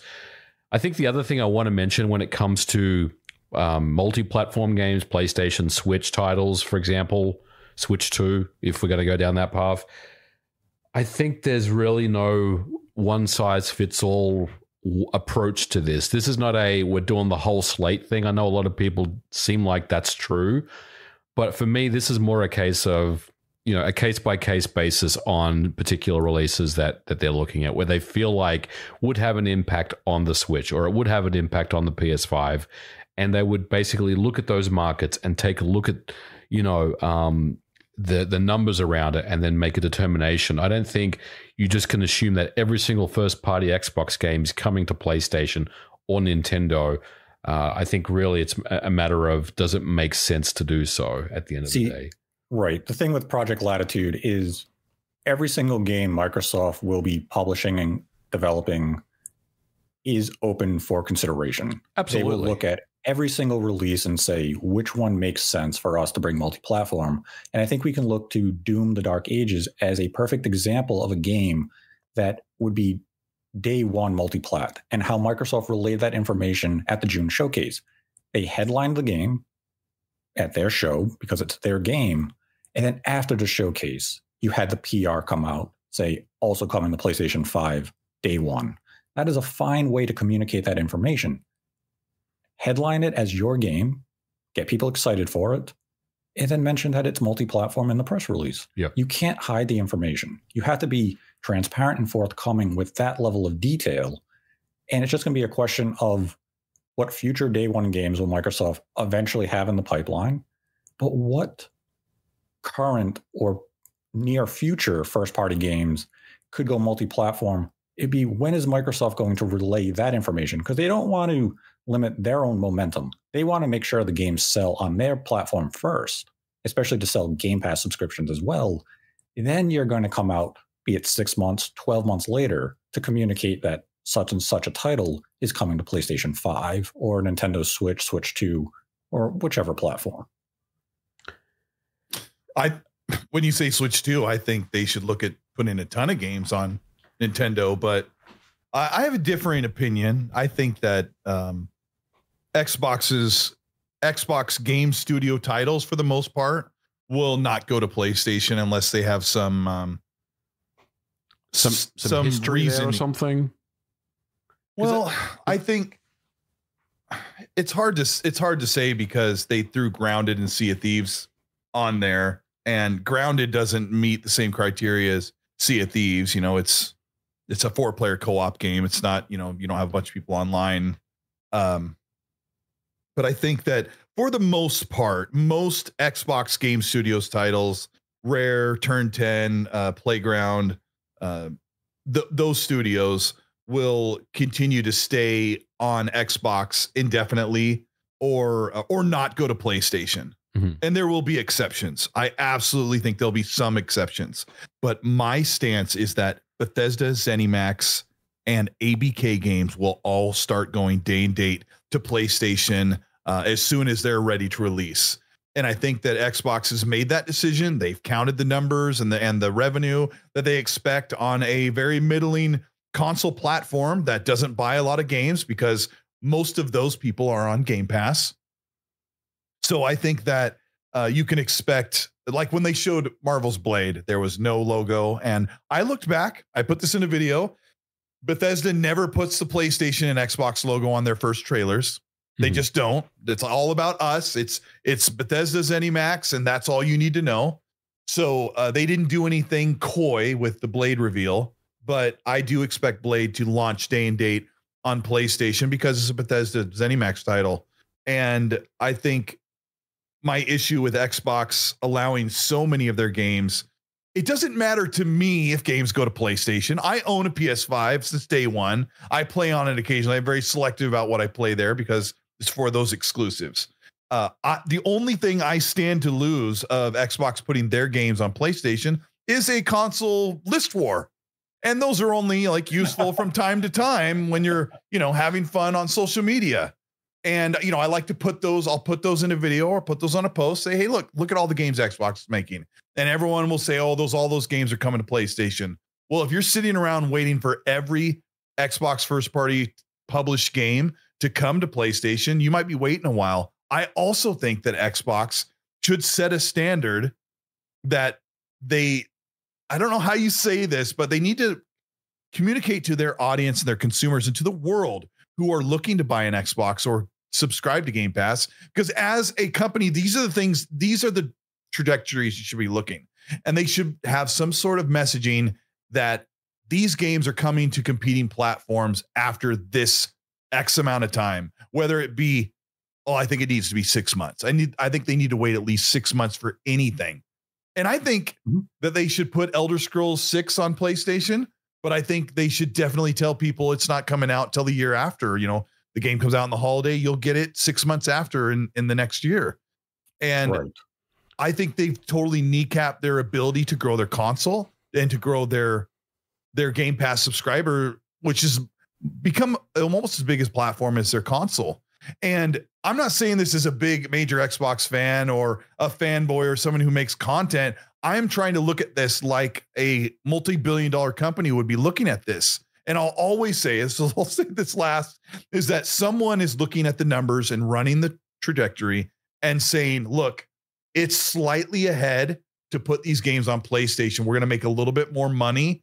So you guys need to figure out if that's worth the optics that you've been dealing with since January, when the rumors came out that Xbox was going fully multi-platform. And yeah, I definitely agree with you with ABK and Bethesda ZeniMax games going multi-platform. And it does just come down to that window of when will the games go. And I think in the case of ABK, I would say the majority of those games, be it a Crash Bandicoot game, something of that vein, would probably be day one across whatever platform they pick. You know, because they could always run into that case, because it's a case-by-case basis, where they say Crash Bandicoot is Xbox and Switch, but we're not going to give it to PlayStation. But they could be petty. Whereas like a Bethesda game, let's say Starfield, if it comes out on PlayStation 5 next holiday, I don't think that would surprise anybody. It was on Xbox at that point for 2 years. You had a year with the expansion DLC. If you were willing to wait 2 years to play Starfield on your PlayStation, you probably weren't all that interested in the game to begin with. It's like the people that whine about the delisting of Forza Motorsport 4 or Forza Horizon 4. It's like, if you're not going to buy it by December this year, like, what do you, I mean, come on. Like, I don't know. I hate the delisting thing. I'm sure MVG has lots to say about that. I do. I just let that one slide, Colt. But you bring up some good points. Look, Nate, you're right. I mean, Xbox has to be very careful about market fragmentation and also kind of double dipping on a franchise. You know, like you said, Starfield, if it came out a year later or something, or next year or something like that on the PlayStation 5, what kind of impact that would have? Because I think most of us would have already moved on from Starfield. Yeah, you're definitely opening up the game to a new audience that doesn't have Xbox, doesn't have Game Pass. But what does that look like from a sales perspective? I don't think that would be very large for them. Would it be enough, to generate another X number of hundreds of millions of dollars? I don't know, but I don't know. Like, I think they really have to find the right mix between how far back do you hold things and release them on PlayStation eventually, where they potentially would have lost a lot of impact, or do you kind of bring them up, closer to release and still, it's really not enough potentially for people to jump on, especially if, they are invested in Xbox. Or maybe it's just a case of they don't really care how people are purchasing and consuming their games. It doesn't really matter to them where it's coming from. But part of me, look, I'm not a marketing guy, I'm not a sales guy, but part of me knows that there are different cost centers that run businesses or that drive businesses. And just because one cost center may do better, and I'm using the PlayStation 5 as a cost center, that means your Game Pass cost center is impacted. So that still tells me that there's a problem there that they have to figure out. So look, I think just with the Game Pass price increase, the multi-platform approach is going to be one of the most interesting things that Xbox does next year. What we see from them, whether we actually see more games, I think we will. I think we all agree that there's more games coming. We just don't know when and what they are at this time. We can speculate. I do agree, Colt, that Blade is probably a multi-platform game as well, because why not? It's a licensed IP. Of course, you want to put it on the PlayStation. They've had so much success with Spider-Man and Wolverine is coming and all that stuff. So yeah, you definitely want to put that on the PS5. But I think these two pillars, the Game Pass thing and this multi-platform, is really going to shape how Xbox kind of drives itself, over the next generation, whether it actually is successful for them or not. So look, I don't really have an answer at this juncture, but I think it's very interesting to see which way they take this. But I think we can all agree there are more games definitely coming. Yes, and I think Microsoft's approach to bringing, let's say, a Starfield to PlayStation in 2025, what I would do if I were Microsoft is I release it as a complete edition. You're going to get Starfield with all the patches. You're going to get the expansion for $70. Yeah. It's a very enticing package, especially if you have never played Starfield before. You would lure in a sizable audience with such a release. And as mentioned with Blade, I 100% agree. I believe Blade will launch as a day-and-date multi-platform game because I think multi-platform is going to be one of the key initiatives for Microsoft's next-generation plans with their hardware and the way you consume the media. Because I don't really think hardware is going to be their focus moving into next gen. Yes, we will have a traditional piece of hardware to buy, but they're still going to be pushing these subscription services. Game Pass is still a pivotal structure to their identity, and Xbox as a brand is going to continue to evolve because Microsoft is becoming the world's largest third-party publisher. And that's a reality that Xbox fans kind of have to accept. Microsoft is expanding. They're taking a gamble, but it could pay off huge for them. And that brings us into the final topic for the episode, which is the future of Xbox and what we see Xbox doing for the future of the brand. And I also do want to bring up Gamescom, as Xbox has kind of hyped up Gamescom a bit, and that's just over a month away. Just kind of touch on what type of expectations do you have from Microsoft going into Gamescom next month? You think we're going to get some release dates, potentially a big reveal, or did Microsoft maybe just overhype it? Yikes. I mean, they said this is going to be their biggest Gamescom ever. And they do have more games to show than they would have last year.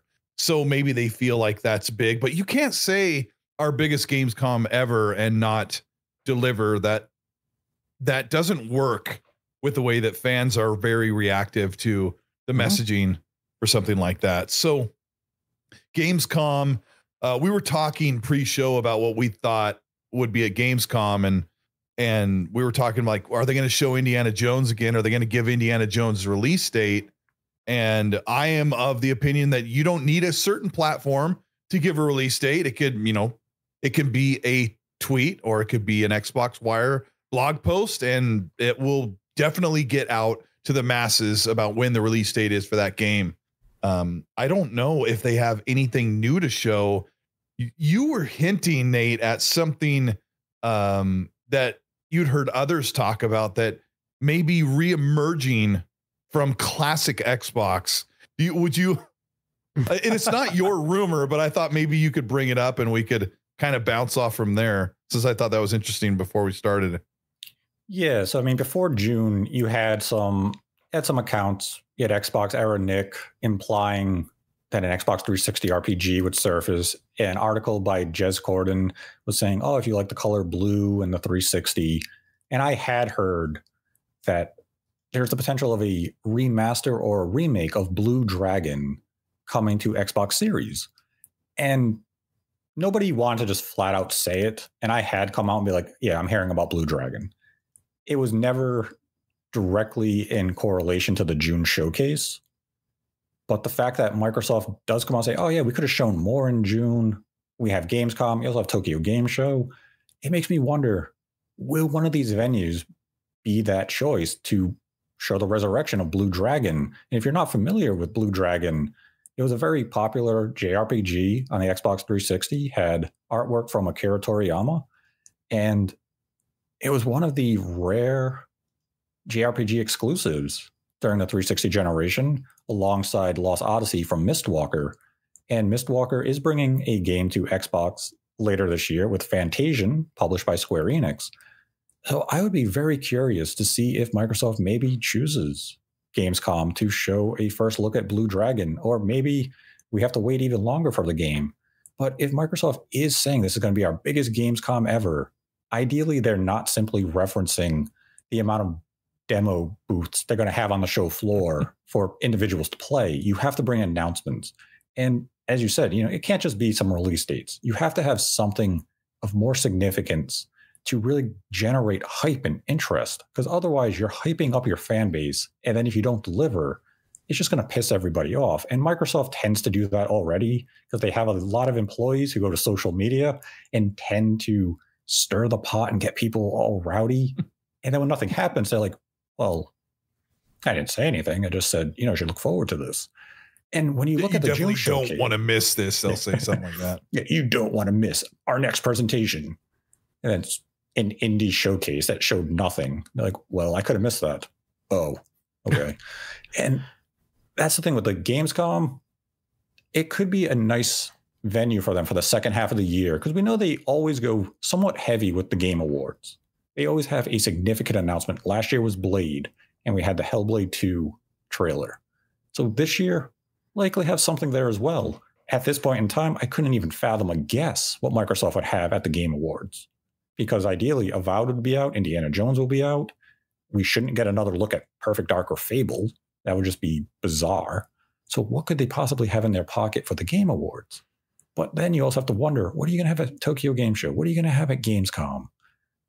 Maybe they have a lot more at play than we realize, because there are games that have been announced that we haven't seen in a long time. Like Contraband. Contraband's been MIA. Contraband is a great example there. We also, wasn't there a rumor of a Wu-Tang game? Yeah, which never materialized at all. I thought maybe we'd hear something about it. It's a very weird sounding game, I guess. I don't know. MVG, do you think do you think much of Contraband and some of these other smaller titles that Xbox has been rumored or teased? Like Project Belfry. Yeah, that the one that I've really wanted to see more of is Replaced, which is, I know it's a game that's come up a few times before. Mm-hmm. So that's one that I'm very interested in seeing. I don't really know what they've got in store for Gamescom, Nate. Maybe it's just a sprinkling of shoring up some shoring up some release dates. Maybe Silk Song is now available and they will date it. Maybe another Game Pass announcement and a surprise reveal. I mean, I think that would be enough to call it the biggest show that they've ever had at Gamescom, because generally speaking at Gamescom, it's not really a big deal. It usually kind of comes and goes. There's some nice announcements. There's usually like one or two things you can take out of it. But I guess what I'm saying is the bar isn't that high for when it comes to Gamescom, so they can easily, bring a couple of interesting things, a Game Pass announcement, a new tease of something, and all of a sudden that's a pretty big deal. It's a pretty big show for them. I was hoping they would do some. I don't know what else they could show.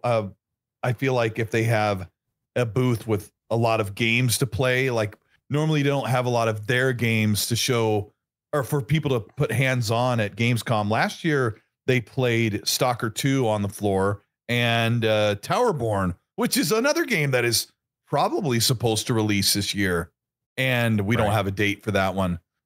I didn't even talk about Towerborn. It was kind of promised for 2024.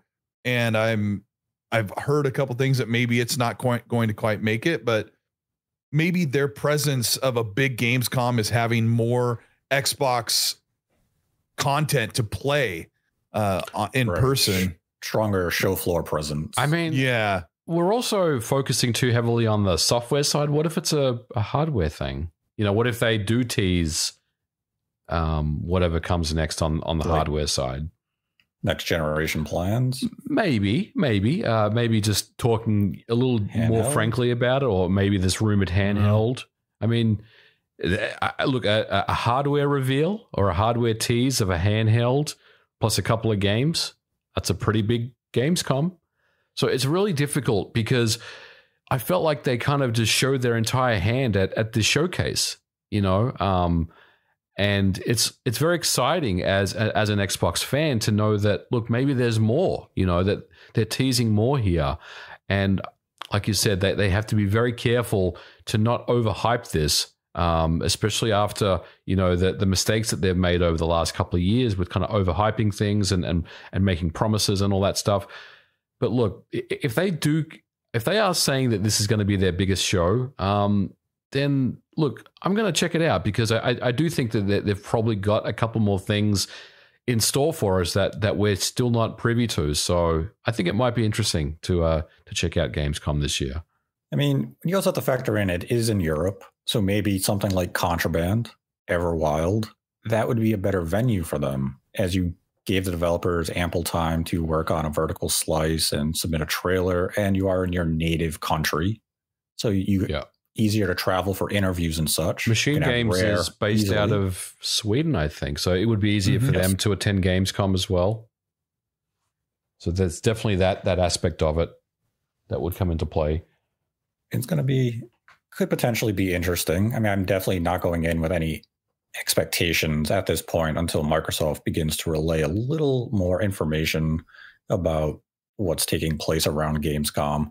But on the future of Xbox, what do we see for the future at this point in time? Do you think they are going to fully embrace multi-platform going into next generation, where we will get new hardware, which they've already committed to, as well as a complementary sidekick handheld platform to kind of just further their reach and really embrace that idea of you can play games anywhere, take it with you and play? Because right now there are some, I'll call them restrictions.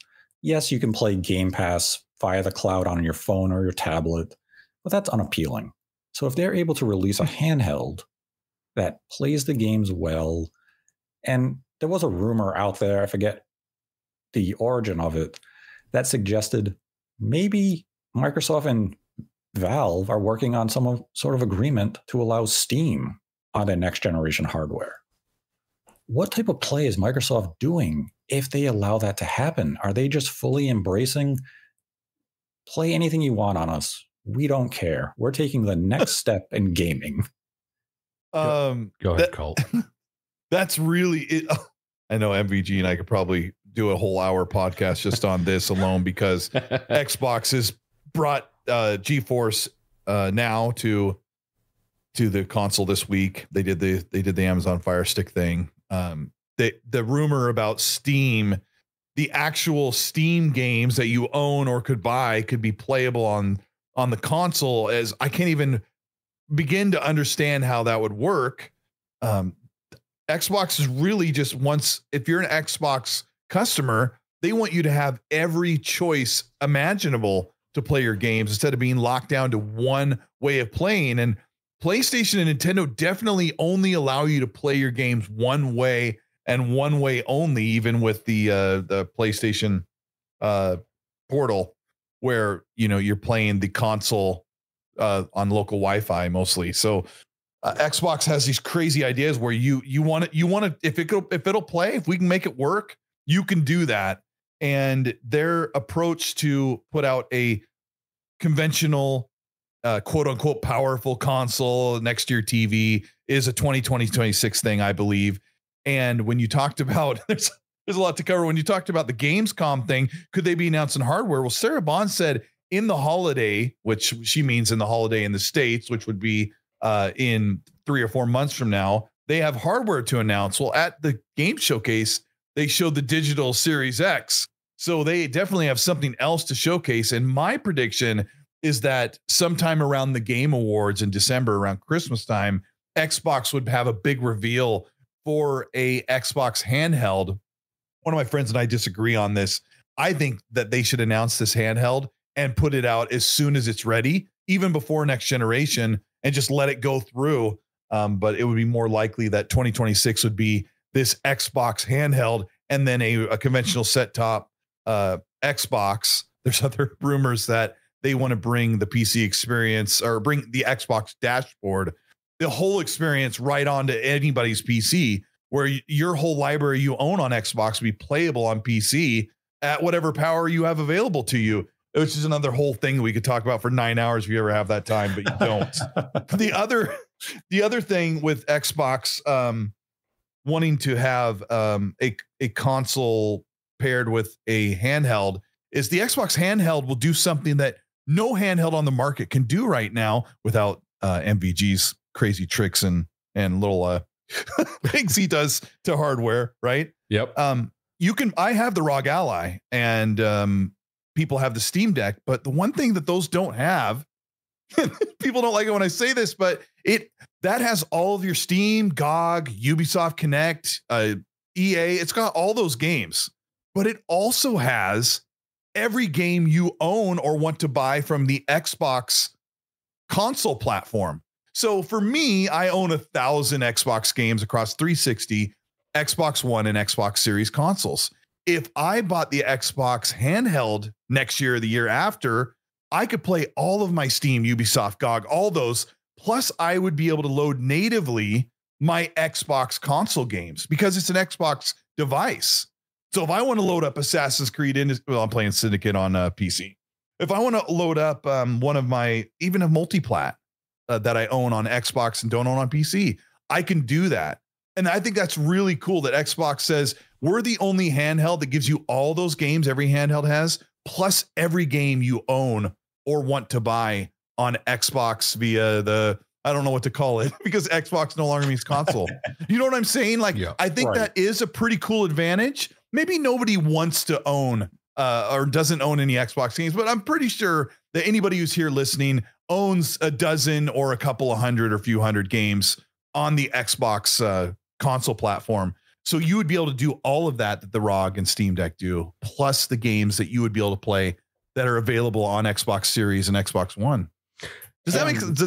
Yeah, it'd be like it's a unified platform across all these services without the overhead of having to run Windows in the background like a ROG Ally, because that's truly a portable PC. And I think the most wild aspect for me is that if they truly did make a deal with Valve, if Steam is compatible and something you can access on an Xbox handheld or the Xbox console, in theory, you would be able to play all of the games Sony brings to PC. So you would have essentially the ultimate piece of hardware. You play Microsoft games, all third-party games, and first-party Sony games. Yeah. I think we're all saying the same thing, guys. I mean, Xbox is trying to basically make sure that no matter what device that you have at your disposal, there is an Xbox icon on there somewhere where you can actually pick up and play that device and play your games that you already owned and are invested in to that ecosystem, because you've already purchased, like Colt said, 1,000 games across 3 generations of Xbox systems. So you can take those games with you. I think that's ultimately what they're trying to achieve. But I'm going to throw this into the mix. I don't want to be a downer, but I'm going to say this right now. There is no way in hell that Steam will ever be on an Xbox device. I don't think that's ever going to happen. Gabe Newell is probably just laughing at Phil and saying, "Nah, we're good. We don't need." Why? Why not? I don't think so. More people could buy the games via Steam right there. I just can't see it happening. I think Valve is its own entity, and I think they just want to keep it that way. I don't think that they want to be tied to any device outside of these, ROG allies and things like that, which just kind of run Windows and you can just have install Steam on them or whatever. I would be very surprised if we saw a Steam icon sitting next to a Game Pass icon on an Xbox dashboard anytime soon. Well, what if it's not an icon? It's just full integration. Yeah, well, let's fight on this one. Let's put up our dukes, right, because let's go. You're the perfect one to have this discussion with, because when you put Steam and its store on the Xbox console, all you're doing is telling Gabe, "Hey, is it okay if people access your store and buy games on your store on our hardware?" Because he lets them do that on Linux and Windows devices.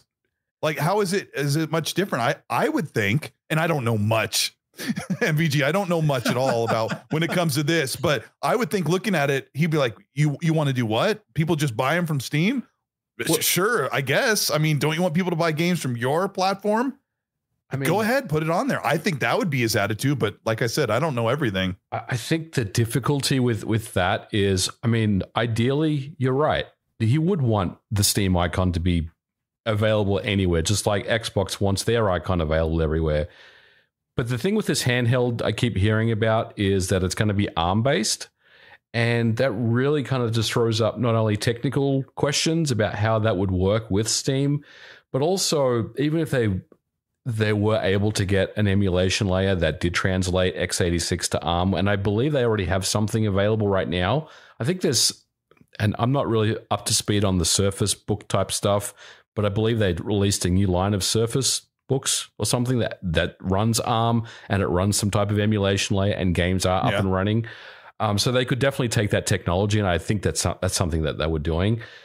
But look, at the end of the day, I feel like Gabe doesn't want to dilute Steam just in the same way that we don't want Xbox to dilute and put their games elsewhere. Like I feel like Steam really just is something that Gabe has personally tried to keep away from aligning with any hardware maker, and it's kind of been its own thing. So look, I could be way off with this, right? And some of my takes, as Nate knows, they don't always land. Some of them are way off base. But Silent Hill 2. I personally, I just can't see. I can't see Steam on Xbox, guys. I can't see it unless this device, this Xbox handheld, is just a rebranded x86 handheld PC that runs Steam, and if that's the case, with an Xbox logo on the back, right, or something, yeah, which is how I kind of think it could be. Sure, yeah. But see, the problem with that is, then you're talking about running games natively,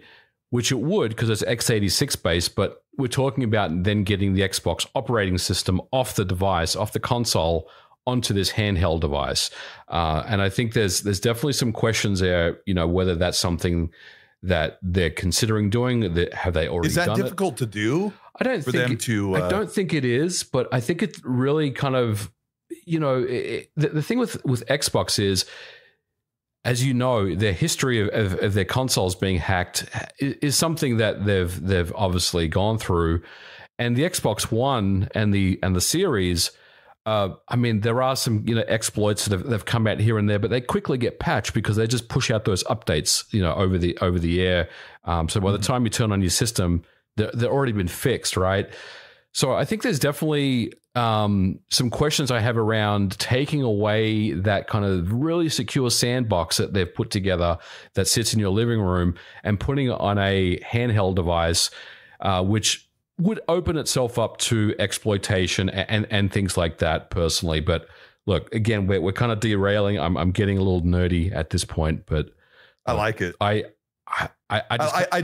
wonder, I mean, you would know very well, like what is the proportion of people that exploit hardware to pirate it or to play games, I think it's very low these days, honestly, because even the PlayStation 5 has, and the Xbox, no one really pirates games on those devices anymore, because there's really no way to do it with any real meaning. The Nintendo Switch is really the device that's seen the most because it's still cartridge based, and games do run offline, can be installed, and that they are still big on physical media. But look, ultimately, the handheld is really the $1 million question for me, what it actually is, right? If it actually is a true native Xbox device where you actually turn it on and it's just a handheld it's got equivalent. Your dash. Yeah, it's a handheld equivalent of an Xbox Series S or Series X. That would be very, very compelling to see. But I still don't think that Steam will end up on that system. And if it does, right, are we then saying that it's just going to land on every other Xbox device that's available? Yes. The consoles, the Fire Sticks, the TVs. What do we say there? I mean, definitely the console, and you would imagine the integration would then extend to Fire Sticks or whatever other means Microsoft is able to deliver their profile, your profile, and experience. But yeah, I think Steam integration for the handheld and the console is something Microsoft is planning, or at least having discussions on and hoping for. Whether or not it comes to fruition, that remains to be seen. I mean, we're still a couple of years out, and deals fall apart all the time, especially in negotiations. But I think that is a goal that Microsoft is trying to make a reality, have full integration with a platform like Valve and Steam in conjunction with your Xbox profile on a single device where you can play everything. You can play your entire catalog of Steam games on this piece of hardware. And see, something like that is compelling to me because I'm not a PC gamer. I had a Steam account years ago when I was in college, probably have 24 games on the account that I have not accessed in years. But all of a sudden, if you do make this an easily accessible thing on next generation hardware from Xbox, I'll begin to revisit maybe some of those Steam games. I'd also take advantage of those famous Steam sales. So Oh, yeah. I mean, it's a very exciting possibility of what they could do. It's just a question of, can you make it a reality? The other thing, Colt, is Steam has their own handheld as well. They have the Steam Deck, that's true. And they are going to iterate on that. I'm sure there will be an updated Steam Deck 2, Steam Deck it's 3. been doing really well. I don't know, guys. I hope I'm wrong. I really am, because I would love to see my Steam library accessible when I turn my Xbox on. I think that would be really, really cool to see, but we'll just kind of have to wait and see, how that plays out. I think the issue really is, what is this handheld? What does it entail? Is it x86, or is it going to be, ARM based with some type of translation or emulation wrapper that sits kind of on top? I think that's really the key thing.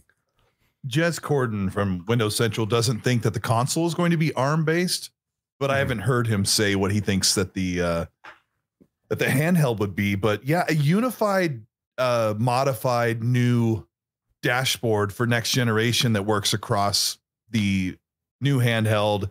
It works on supported smart TVs. Like, that would be really smart, that if you have Samsung and maybe LG have the Xbox app that you can download on there, and when you load it up, you get your dash. The background that you put on there might come forward, or whatever it is. So everything feels unified. And I mean, I want to see that achievement animation across everything when I play on cloud. I don't get that when I play on PC. Well, I do on cloud. When I play on PC, I don't get that same experience. But the ROG Ally is such a cumbersome piece of kit. And there are some apps that will launch, like I can do big picture mode in Steam, and like Nate's talking about that ease that you don't get. I think you might get that in Steam Deck more. I don't own one, but I think it would be a really cool thing. And Xbox is really just trying to stab their fork into every like location until they can stick and grab people, because they've kind of topped out at 30 to 40 million console users this generation. They're below the Xbox One, the console that the world said, please don't buy this one. Nobody wants you to get on this platform. And it's because the market has changed, and Xbox has been telling you since 2016, mid last generation, you don't need an Xbox. And they used it as a marketing device with the Fire Stick. They said no console required. Said it with the Samsung TV. So I just want them to provide a good experience for everybody, whether you choose to be a console user or you want to play without one. We all should get a great experience that Xbox is working hard to cultivate. And thankfully, they're doing it with way more games. They've got 5 times more games this generation than they did from their own studios last generation. So I think the future is good for them. I hope their diversity really works out, because I'd like to stick around and just continue to enjoy games the way I have been. Yeah, I mean, I think that's the conclusion of our discussion with the future. Grand ambitions, high hopes, just a lot of uncertainty of the direction they will take. Yeah. But with that, we'll go to some of the Streamlabs questions for this episode. If you'd like to support this channel, we have a Streamlabs link in the description below. Donate any dollar amount, ask a question. We'll answer it at the end of the episode. And today's episode is dedicated once again to Shamsa. And our first question comes from Anonymous. And they donated $3, and they write, Mario and Luigi Superstar Saga is one of my top 3 favorite games of all time. However, all the games after the first never quite reached the same highs. As much as I love AD, I don't think they would have been able to create Brothership, which looks promising. Yeah, Alpha Dream, maybe they peaked with that franchise. But I mean, it's hard to say whether or not they could have created a game like Mario and Luigi Brothership, as some employees from Alpha Dream are involved with the project. But I think the takeaway should be we have a very promising looking Mario and Luigi game coming out later this year, and that's something fans can definitely look forward to. Then had a $1 donation from Jackie G. What currently announced Xbox games do you think are probably releases destined for the 2030s? 2030s? The next Elder Scroll game, maybe? Or Starfield 2, if that even gets announced. I would. That's Fallout 5 is like Fallout 5 is like 2035, I would guess. But I think Elder Scrolls 6 is 2028. Yeah, 2028, maybe 2027 at the earliest. I mean, but as far as announced games coming out in the 2030s, announced games, I can't imagine any. Everything should release before the conclusion of this decade, unless something catastrophically goes wrong. Even Blade should be out by 2027, 2028. So I would say none. Yeah, I'd say none. But that was the final Streamlabs question for this episode. Again, if you'd like to support the channel, we have a Streamlabs link in the description below. Donate any dollar amount, ask a question. We will answer it at the end of the episode. I'd like to thank Colt Eastwood for joining us this week. Thank you. It was really fun. It really, I learned a lot from you guys, and I appreciate it. There's a lot to look forward to, and I know we all have our gripes, and the rumors get really crazy, but I'm really looking forward to playing the games, and I think Xbox, thankful that the studios they're working with have got some really cool things. And I didn't get to say that Avowed is one of I'm really excited about it. I think it's going to be a quirky little fun game, and I don't expect anything well, obviously not a serious game. I just expect to really enjoy it and have fun with it like I did Outer Worlds. So I'm really excited about the future of the games, and no matter where they go, I'm really excited about what they have for us to play, and that's what I care about most, other than tinkering with the what the console is going to do at 60 or 30 frames. So yeah, I'm in a pretty good spirits with Xbox's future for sure. Yeah, we typically do about an hour an episode, so the fact that we went over 2 hours with you is a good sign. Oh boy. And I'd like to thank MVG for joining me, as always. Thanks for having me on, Nate. And it's great to have Colt on. Very, very good conversation. I really enjoyed it. And I'm the same. I'm very excited about the future of Xbox. I know we were a little critical on some parts of the business, but look, they have a plan. I think they have a plan, at least, where they feel like they're going to become more successful than they currently are. And I'm here for it. I think the games that they showed at the showcase were very, very good, and I'm very excited about the next two plus years of the company. I think there's going to be some surprises. There's going to be more disappointment. There's going to be some some really good things that come out. But overall, I think Xbox is in good shape, and we'll see what the future holds. But yeah. Thanks for having me on, Nate. It's great to chat with Colt as well. We will have a new episode next week as well, with a special guest joining us. And let us know what your thoughts are on Xbox in the comment section below, and give a guess as to what the major Game Pass release before the conclusion of July may be. Let's see if you guess right. But until next time, continue to embrace the hate.